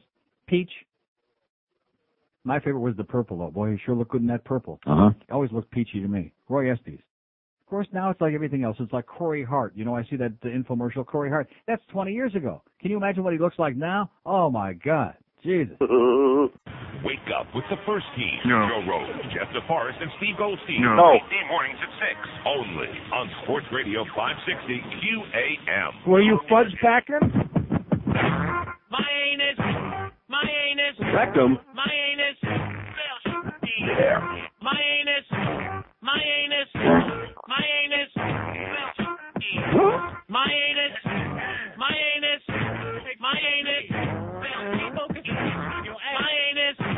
My anus. My anus. Hi, kids. Y'all like cutting little stinkers? That funny little sound that comes right out your sphincter? Want to copy me and do exactly like I do? Get paid for writing little songs about poo-poo? My brain's all gone. I'm trying to get my groove on, but I can't figure out which Spice Girl I'm going to fart on. And Dr. Dre asked, yo, man, you pass gas? Hell no. Why do I smell ass? Man, you know that. Well, since age 12, it seemed like I always smelled. I thought ripping gases and tooting was pretty swell. I got pissed off when I took my jeans off and fought it so hard it turned my underwear backwards like crisscross. And every night I'm like, oh, dinner at last. Then fun out my ass faster than a fat bitch who ate too fast. Smell this, honey. Yo, dude, wait a minute. That's my girl, cuz. I don't give a fuck. God sent me to stink the world up. My anus. My anus. My anus. My anus. My anus. My anus. My English teacher wanted me kicked out back in junior high. Said the problem was something crawled up my ass and died. I shot him in the face with my vapor. The worst happened later when I covered his desk with used toilet paper. Walked in the strip club, my intestines were filled up. Moved the bartender, took a dump in a tip cup. Went over to a dancer, had her fucking her garter. She lifted her leg up, and I knew she was a farter. 99% of my life I was lied to. I just found out my mom got more gas than I do. I told her I'd grow up to be a famous rapper, make a record about strange noises made on the crapper. You know you was dirt when the women rushed to leave. You tried to hold it back, but your butt needed relief. This guy at White Castle said it was pretty cool, but I had to go drop the kids off at the pool. My anus, my anus, Welcome. my anus, my anus, my anus, my anus, my anus, my anus, my anus. Hey, there's something else a lot of people enjoy eating at the movies, M&M's. 117 at 560. Did anybody call about nonpareils? No. Snow caps, maybe it's the same thing. Chocolate drops with white. Little white beads. Beads, yeah. Snow caps. Juju bees? Do you ever have juju bees? Oh, yeah, sure. Oh, yeah. Now, those will really pull your fillings out. 5670560, pound 560 on the AT&T wireless line. Here's Fort Lauderdale. Hello. Hello. Yes, sir. How are you, Neil? How's Great. everything? Actually, you can get nonpareils in any flavor. Snow caps only refers to when it's chocolate. But listen, I wanted to touch How do you like that? There you go. I wanted to touch on the religion subject there. A couple of things. I'm reading my free thought today from the Freedom from Religion. Just got in. Of course, we've known all along that about $70 billion a year goes into religious organizations. Only $50. Giving it to them. 175. Tax exempt, by the way. Yeah, $175 billion record last year given to these organizations. And according to the Giving UHA, who monitors philanthropic giving and things of that nature, 90% of that went right into religious groups. Only 99.2% went to all others. That is, and get this, the GOP caught by the Scripps Howard News Service giving $250,000 to the National Right to Life Committee. Mm-hmm. Isn't that something? Well, now we're going to get in there and personally finance the birds of a feather blow up abortion clinics together. You know, and these fundamentalists, and not all of them really, are always talking about the 90 to 10% belief via the Gallup, and what they don't establish or allow to be known there is that as religious beliefs decline, even so says Gallup, education levels, as the education level rises, the religious beliefs decline in every area where that's happening. Of course. Yeah. It's about this Bible teaching in the school, and we know that Lee County just lost this fight over there. Now 14 other counties have taken up this thing to teach this as history, and like you said before, what they need is comparative religion. I would have no problem with them teaching the Bible if they didn't have unbiased people putting their spin on it. The only problem I have with that, I think it is a good idea, but the problem is that they're doing such a poor job of teaching kids the basics, and they can't read and they can't write and they can't spell and they can't articulate. So, you know, if they had a lot of spare time and we were doing a good job with other much more important subjects, then I would say that would be fine. But I don't think we have the luxury of wasting their time with a lot of nonsense like all the different Bibles and all these fairy tales. Let them read Grimm's fairy tales. At least that's entertaining. I agree. All the religion retards their education anyhow, disables their minds from thinking. But if they're going to teach it, they might as well be unbiased. George gave them a good blast months back with reading all these unspeakable atrocities out of the Bible. George was attacking religion? He was getting. Oh my God! He was reading these tracts from the Bible about. I wonder all these he's going to burn in hell. He's got that evil heart, that poison heart, dirty heart. Yeah, about time they heard those things. Okay, God bless you. Thanks, sir. Neil. Take care. I'll pray for us. So anyway, how about that Westlife, huh? Now see, if I'm what's his name, Kid Scurvy over there at Power 96, and I know that Neil Rogers got this Westlife CD, which I've had this for a long time anyway, the album. I'm making a copy of this, and I'm playing this on the air like immediately, if not sooner. I'll probably get around to it. Well, what's wrong with them? Huh? Like Blue, they could have been the first ones in the world to play that in America, like on a real music station. Did they do it? No. No. Now, they did play Bravo All-Stars. I will give them credit for that, like about 2 or 3 times, and that was the end of that. But I'm telling you, Westlife is going to be gigantic, and the album is being released in this country very, very soon. In fact, maybe as I speak. A great group, even in spite of what George says, because every group that I like, a bunch of faggots. Yeah, and what about it? Because everything that faggots like first, then the straight guys like later on, like disco. Look at Smegma. That was popular for about 5 minutes. Look at Tommy Hill Finger. Yeah. Wouldn't it be something if all the straight guys wearing Tommy Hilfiger realized that it's a fag thing? That would be bad, see, but don't tell them that, because then they'll stop buying it. 5670560, pound 560 on the AT&T wireless line. How's Calvin Klein doing? Here's Lake Worth. Hello. Lake Worth. Yes. Hi, Neil. How you doing? Great. I definitely enjoy your show.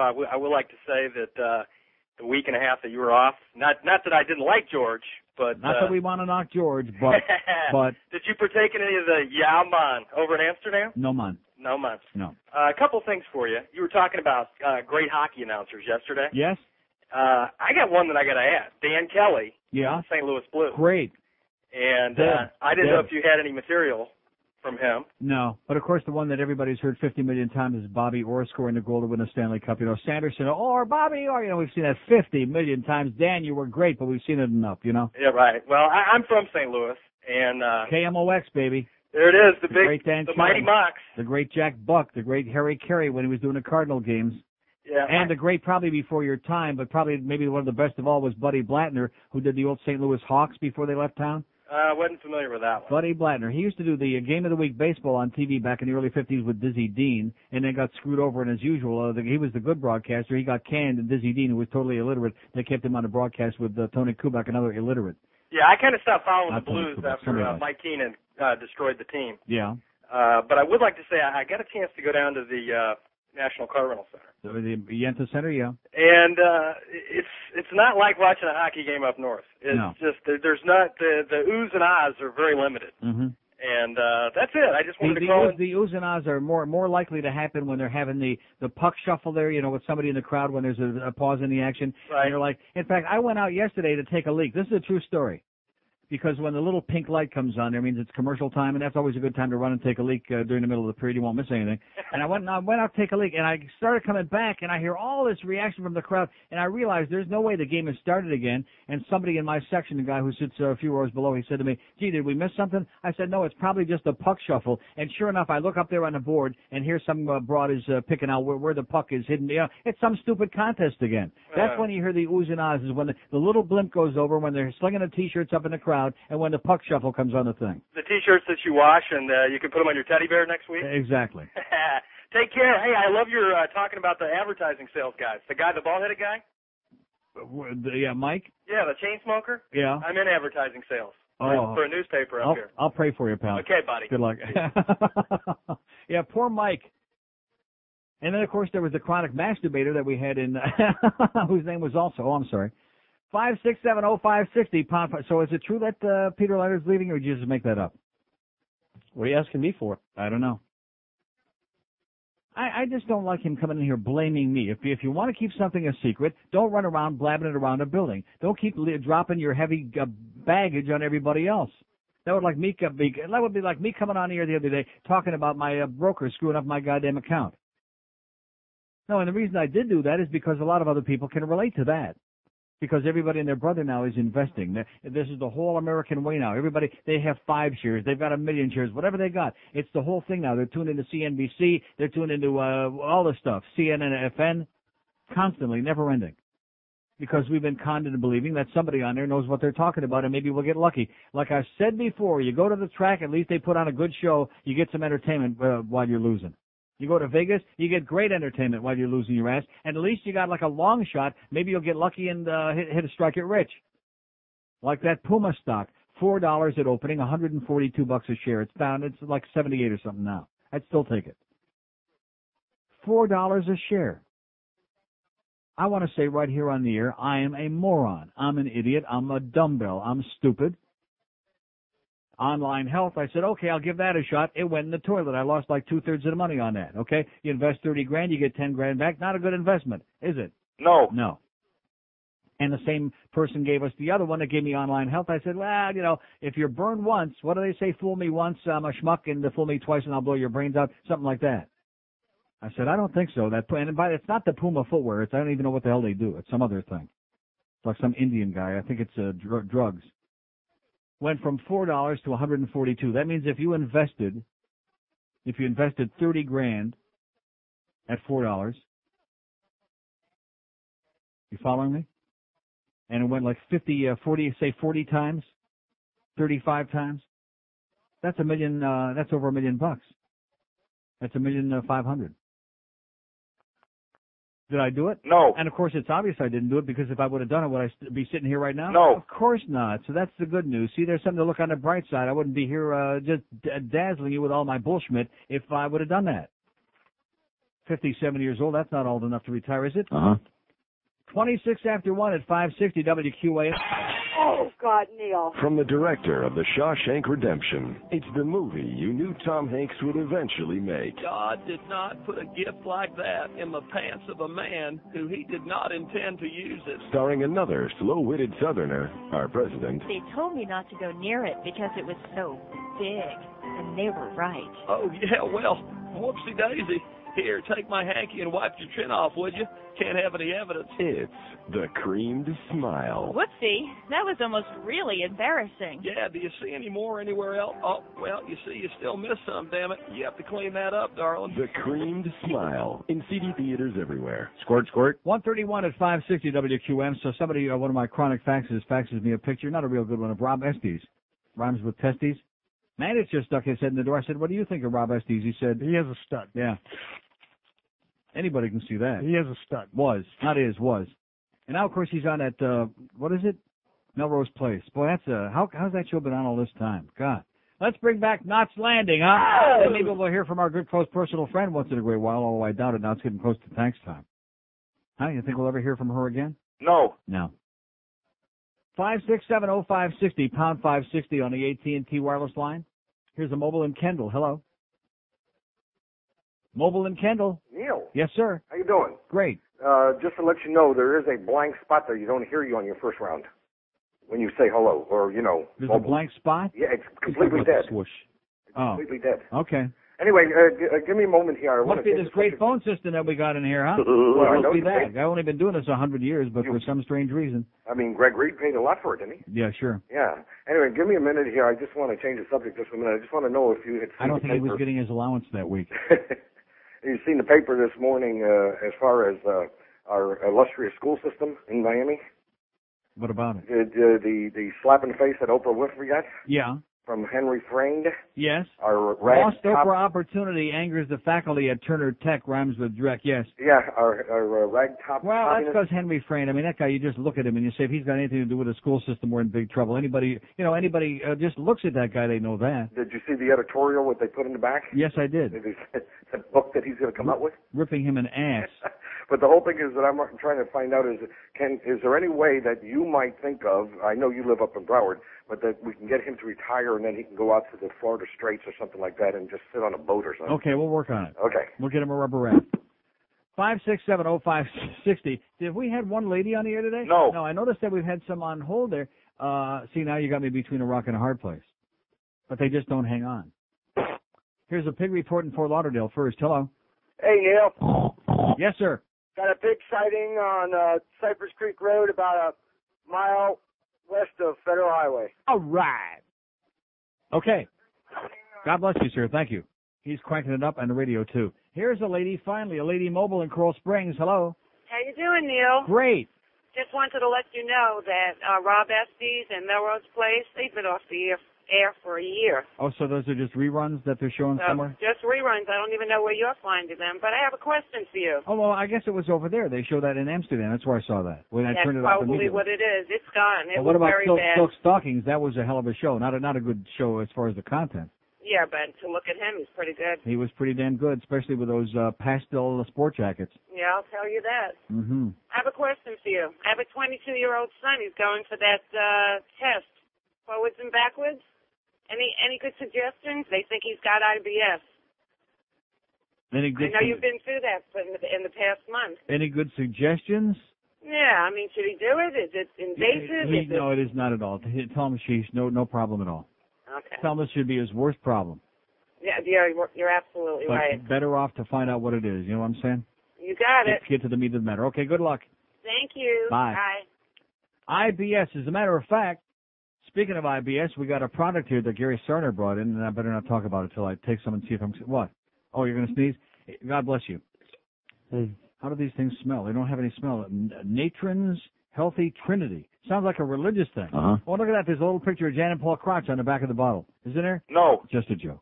But that Healthy Trinity thing, that sounds, like Trinity Broadcasting. Makes me feel a little unclean. 5670560, pound 560 on the AT&T wireless line. And I'll say it again. Roy Estes on Silk Stockings. If anybody wants to know the definition of a real man, that was a real man right there.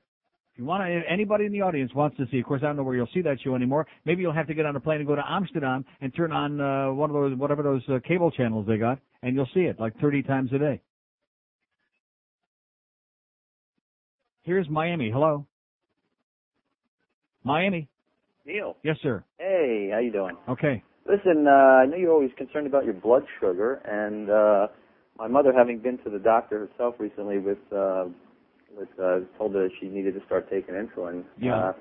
I went out to this health food store called Simply Natural and got her this new product called Pancreas Tonic, and they have some documentation that proves that it can actually reproduce pancreas insulin-producing cells in the pancreas. And she went back to the doctor, and sure enough, after she'd been taking it for several weeks, and the doctor says, "Continue taking the medicine. You're doing great." Little bit, she didn't have the heart to tell him she hadn't touched the medicine. So, and it's supposed to work. Well, doesn't she take her own blood sugar? No, she hasn't gotten that far yet. She's type 2. What do you mean she hasn't gotten that far yet? Well, what does that mean? Well, he told her that we wanted to put her on the pill insulin right off the bat, so because she's not that bad, but. When she went back to him, she didn't But tell how him. does she know what her blood sugar is? She went back and had it tested again several times. Yeah. And he said, But why wouldn't she get one of those little things? You have to do that. Well, she's not. I guess he didn't think she was that bad yet. Listen to me. Don't say she's not that bad yet. Trust me when I tell you, okay? Because this is not something to play games with. It's serious business. You go into your Walgreens or any drugstore, and they cost like $89 or whatever, and you get one of those little Acu kits or whatever. There are all kinds of different ones, and you have to prick your finger a little bit. Well, you get used to that. A couple of times a day, you have to check your own blood sugar. Yeah, well, I guess we'll have to get her one of those. Just to Absolutely, make sure I'm telling you. I mean, just saying, well, she went back once in a while, or that's not going to do it. Well, she had several doctor's appointments, and over the time she's been taking these pills, she never took his medicine. She just actually took this stuff called Pancreas Tonic, which, like I said, they have some documentation in the health food store that shows it reproduces those cells that produce. Matter of fact, if you're the other way, low blood sugar, you're not supposed to go near this stuff because it will make you even worse if you're low blood sugar. Yeah. But, she's taking it, and it seems to be working for her, It could be a coincidence. Okay, well, send me a couple of bottles. I'll check it out. 5670560, pound 560. Didn't it sound like he was plugging the health food store or whatever it was because he mentioned it on the air, which is okay. But send me 20 or 30 bottles. I'll let you know how it works. 5670560. Yeah, you have to be able to handle like a little prick a couple of times a day in your finger. On your finger. See all those little prick marks on the end of my fingers? What does that tell you? That I just came back from Amsterdam? What kind of an answer is that? 5670560, pound 560 on the AT&T. You have to take your own blood sugar, mister. You have to take control of your own health. You crazy people out there that keep running to doctors to check your blood pressure and your blood sugar, you got to be out of your mind. Yeah, and they charge you for an office visit every time you want to check your blood pressure? Man, what a racket they got going. Grave robbers, butchers. 22 before 2 at 560 QAM. QAM drops the green flag with Motorsports Saturday. Saturday mornings at 6 with Joe Costello. Right here on Sports Radio 560 QAM. She fakes orgasms. I fake foreplay.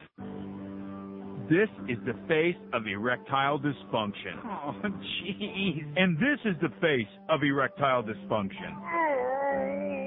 And this is the reaction to erectile dysfunction. Yep, that's what you're looking at, guys. you may never be able to recover from an incident like that again. But you won't have to worry about that if you supplement your EDS procedure with Dr. Richard Weiner's Dr. Dick Extenders. Whether the Viagra works or not, you are secure with Dr. Dick Extenders. Ask your medical practitioner for details on Dr. Dick Extenders today. You'll be glad you did. 143, and don't forget we can't say Dick on the air, can we? No. Maybe next year. 5670560, pound 560 on the AT&T line. We got Hank coming up at 2 in the studio. Hurricane Hotline at 6. 7 o'clock, the Bookster from Shula's. And then we got Eddie K. at Flagler at 10 o'clock tonight. A wild agenda. 5670560, pound 560 on the AT&T line. Corey Sabin is back from Fort Myers. Oh! Everybody's excited about that. He's not too excited about it, but everybody in the building's glad to see him. He's doing great. Got a little bit of his hair back. What more could you want? Here's a mobile in Fort Lauderdale. Hello. Hey, Neil. Yes, sir. I'm a firefighter here in Lauderdale. I'm in the middle of a 3-alarm fire, and I figured I'd put the hose down to see if you had any tickets. Yeah. No, I'm just kidding. It was like the lady the other day. I'm waiting for the good material. I know. Okay, that was bad. You remember when the Marlins first started, and in the... Don't forget the doctor, the cardiologist that pulled off the road, too. Yeah, I know. Did you go to any baseball games that first year? Sure. First couple of years. First 2 or 3 years. All right, remember in the outfield they had the picnic area? Sure. Okay, well, when I first went, like the first year, I saw, smoke coming out. I was like, what are they doing? Well, they were cooking, hamburgers, hot dogs, whatever. Right. Then they have these parties where, like, these companies will buy allotment of tickets and everybody will go to the picnic area. Well, I went, like, 3 years ago, and I was all excited. I was like, all right, I'll go to the game. I'll go to the picnic area. The food was so disgusting. They don't even barbecue anymore. Mm-hmm. They have it in those metal trays. Oh, God. With wow. sterno. Excuse me? Sterno, huh? With the sterno underneath, and they're sitting in this like oily water. It was the worst. It was terrible. I have never had anything like that in my life. I must be crazy. I must be nuts. Exactly. And they pawn you off some chips that have been not an individual bag. The bags you open up where they turn stale in like 5 seconds. Mm-hmm. It was the worst, and I don't see how people could do it. And now, maybe you wonder why people tailgate, because they're out there eating, not so much drinking. Well, they are drinking, but a lot of people are getting their good food in outside of that place. And about 3 years ago, my mother wanted my daughter to go to Catholic school. And I told my mom, I got into this argument with her. I says no, because one of the things they wanted to teach was religion. I said, my daughter doesn't even know nursery rhymes, and you want her to learn the Bible? Mm-hmm. I said, she can't even say her own name. I said, it's ridiculous. So we got a big argument about that, and needless to say, she doesn't go to that school. So that's all the material I have. Okay, and have a great day. Have a great day. I'll see you. Bye. Now, what's that one that they teach at Catholic school? Hickory Dickory Dock, Father O'Toole wants your 5670560, pound 560 on the AT&T wireless line. Isn't that the one they teach at the rectory? Uh-huh. Yeah, I think so. I think I heard the tale of that. Here's the mobile in Boca. Hello. Neil. Yes, sir. How you doing? Great. Want to sound off a little about the nightly news here? The nightly news? Yeah. You ever listen to the beginning? Sometimes it sounds like they're advertising a monster truck show. Yes. No. Murder at the Aventura Mall. Right. For the second time. Exactly. It's a joke. Yeah. Also, the fires. What happens if they don't have a fire by 4 o'clock? Do they send someone out to start one? Absolutely. Sure. I've seen the channel trucks out there in the Everglades myself when you fly in, when you come in from the west. Yeah, and you see the Channel 7 trucks, you think they're covering something, and then all of a sudden, like 30 seconds later, after they haul ass and take off, the fire starts. It's like Network without Howard Beale. Exactly. Okay, Hey, one other good yes, thing. Sir. A good idea for Center One next year. Charge a couple of $100 to have people take their picture with you with that Pope getup on. Okay. Bye. I'm as mad as hell, and I'm not going to take this anymore. Oh! 5670560. Are we going to be doing Center One next year, by the way, George? No. Oh. Never did mention that on the air about that thing on the website on neilrogers.com. Do we want to mention it on the air, or is it one of those the less said the better kind of things? Oh. Okay, let's move right along. Here's a mobile in Deerfield Beach. Hello. Hey, how you doing? I'll let Norma Kent worry about all of that. Yes, sir. Neil, by the way, you maybe I missed it, but you were talking about that 2030 program or the fiber and fat. How'd Yes, you sir. make I out got of the that? book in my hand right now. I have it sitting here at all times. I keep it close to my heart. No, but how does it work out for you? It's working out good. If you, I've if you got the do book it. too. I just wondered if you had success. Well, how's with it working out for you? I just got the book. Oh. Well, I mean, I haven't been doing it a long time. Plus, I was on vacation, and I certainly didn't do it then. But I've lost a fair amount of weight, and I've kept it off, and I feel great. And I haven't had any recurrence of my IBS. Is it easier to follow than the Atkins, or is it much easier? I mean, a bigger variety, or? Well, I don't know. Yeah, I would say a bigger variety. All right, I'll give it. Like you see in the back, there's a listing of 85 million different foods, a lot of which you can't have. But yeah, you have to be a little bit creative, but you can have all kinds of good stuff. Right. All right. Thank you. Okay. Good luck. Bye. 2030 Fat and Fiber Diet Plan, Gabe Merkin and Barry Fox. Paperback. It's got its own little fat and fiber counter on there with a little chain on the book, which is, makes it stand right out. When in doubt, try it out. See, I have a new philosophy about losing weight. And I think this is the way to approach it. I mean, at least for me. I can't speak for anybody else. But instead of saying like, well, I got 40 pounds to lose, or I have 100 pounds, whatever you've got to lose. When you approach it that way, it's like overwhelming. But if you start out as your project of losing 10 pounds at a time, you follow what I'm saying? Which I've done a little bit better than that. But you start out and you lose 10 pounds, and then once you get to that point, maybe you go on cruise control for a little while and you stay the same, and then you start working on the next 10 pounds. Huh? Makes sense. Sure. And then you go on cruise control a little while, and maybe even go off and gain back 1 or 2, which isn't too bad. Don't go crazy. And then you say, okay, now I want to lose another 10 pounds. And just like Karen Carpenter, you keep losing and losing, and there's just like a little puddle in the middle of the floor, and you say, oh, yeah, I remember him. Yeah, he used to be a pretty good guy when he was alive. But it just sounds like a plan to me. Maybe I'm crazy. Call me nuts. Call me an asshole. He's an asshole. But I think it's a plan. 10 before 2 at 560 WQN. It's a lie. I am not a Nazi. Treat your family to a Cuban-Italian meal that'll have them lying in the street. Thomas Rigolotto Rigatoni. Homemade macaroni made by thousands of big Jamaican women in hairnets. You'll bang your fist on the table with every demand and threat that's printed on every noodle. Like, you can't let him leave us, he's the baby Jesus. Or, life ain't hard with Libetard. Rigolotto Rigatoni won't stick to the pot, so cleanup is easy. No mas, Tomas. Don't be a front-running pony. Give him Rigolotto Rigatoni. He is sick, no question about it. 154 at 560 WQM. Hank Goldberg coming up at 2. We got Corey Sabin in the building. Anybody remember Corey? No. Boy, how fast they forget. See, he was probably one of the very few that ever came through this building since it's been a sports nerd station that decided, well, life is more than just being a sports nerd. And there's actually other things going on in the world like news, like things that are important that people really should care about. And so he kind of branched out. He went over there to Fort Myers, which is a good place to start. Don't want to stay too long, Corey, but, and became a news guy as opposed to just another sports nerd, which we have a lot of, nice guys, but silly sports nerd people, which they think that the world revolves around a lot of very unimportant crap.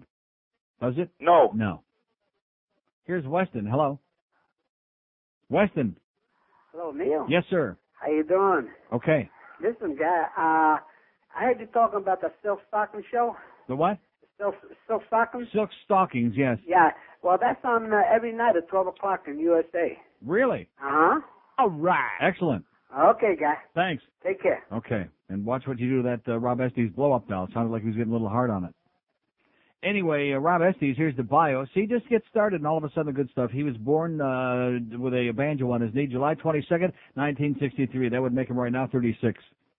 Obviously much too old for some of us, but nevertheless. But the Silk Stockings show aired 1991 to 95, so 91 would have been 9 years ago. That would have made him 27 in those days. I just mentioned this in passing for Rob Estes fans everywhere from coast to coast. He happens to be, not maybe the greatest actor in the world, but once upon a time he looked pretty damn good, like a real man. Maybe not like Tommy Brady, but pretty close. That's what Mad Dog said. Here's Coral Springs. Hello. Coral Springs. Hey, Neil. Yes, sir. How's it going today? Great. Hey, listen, I heard you guys ragging about the food today, and that was cool. But, I just wanted to address that last caller that was talking about the food at Pro Player. About? At the barbecue. Yes. I'm sorry, the game got in the way of that barbecue you wanted to attend. And can you imagine sending your child to Catholic school and learning religion? I guess that's about all I got. Okay. Hey, thanks. Well, he kind of condensed it there. I mean, you have to, like condensed soup. You have to water it down a little bit, and it'll all separate, and kind of like you'll figure out what he's talking about, won't you? No. When he's a boot. Look at this. We got 3.5 minutes to go, and there's only 2 calls on there. That doesn't look too promising to me. I mean, I could sit here and ramble on for 3.5 minutes or 3.5 hours if I wanted to. Do I want to do that? No. No, because we want some really important input here from the audience, don't we? No. Yeah, sure we do. 567-0560, pound 560 on the AT&T wireless line and the out-of-town line. It's already lit. Look at that. Here it is. Here's West Palm Beach. Hello. Neil, what's Yes, up, sir. good looking? How you doing? Hey, I'm sure you covered everything on this John Rocker thing. But Yeah.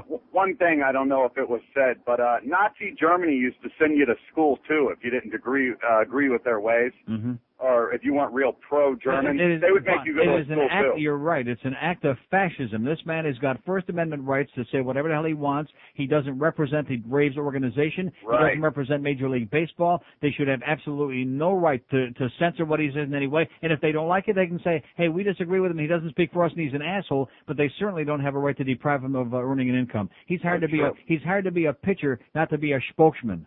Neil, I have one more thing, too. Yes, sir. They're always saying, a lot of the black people, like, we shouldn't celebrate Columbus Day because, he was slaves. And George Washington, this school shouldn't be named George Washington. Well, how about he Thomas owned Jefferson? slaves. How about I was Thomas just gonna Jefferson? Say, Thomas Jefferson was quoted as saying, if we don't send the slaves back to Africa, I shudder to see what the future of this country will be. Yeah, but so maybe none of them will take $20 bills. But who would he have been sleeping with?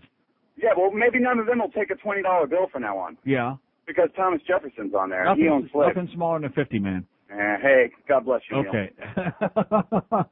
Yeah, who would Thomas Jefferson been bedding down with if all them slave broads would have gone back, huh? I don't know. It's a tough world when you have to start reducing it back down into groups. In fact, even Bubba yesterday, which I'll tell you right now, and I know a lot of you Republicans out there don't like it. I don't give a crap because I like Bubba. I don't care who he's getting head from. I'm not the least bit interested in his bowel movements. Bubba, to me, is great. Not good, great. Especially when you put everything in context compared to most of his predecessors in my lifetime. Sensational. And I love that press conference he had yesterday. And he was talking about, when they were talking about the candidates and condemning his personal behavior and this and that. And he said, something? He said, you can't lump people together in groups, whether it's their personal behavior or professional behavior. He said, just like talking about you people as the press. He said, there is no such thing as the press. You're all individuals. You write your own thing. There is no such thing as the press, which is basically the same thing I've been saying. Nice going there, Bubba. Oh! He's taking his cues from me. I wouldn't be surprised if he's listening to this show. Uh-huh.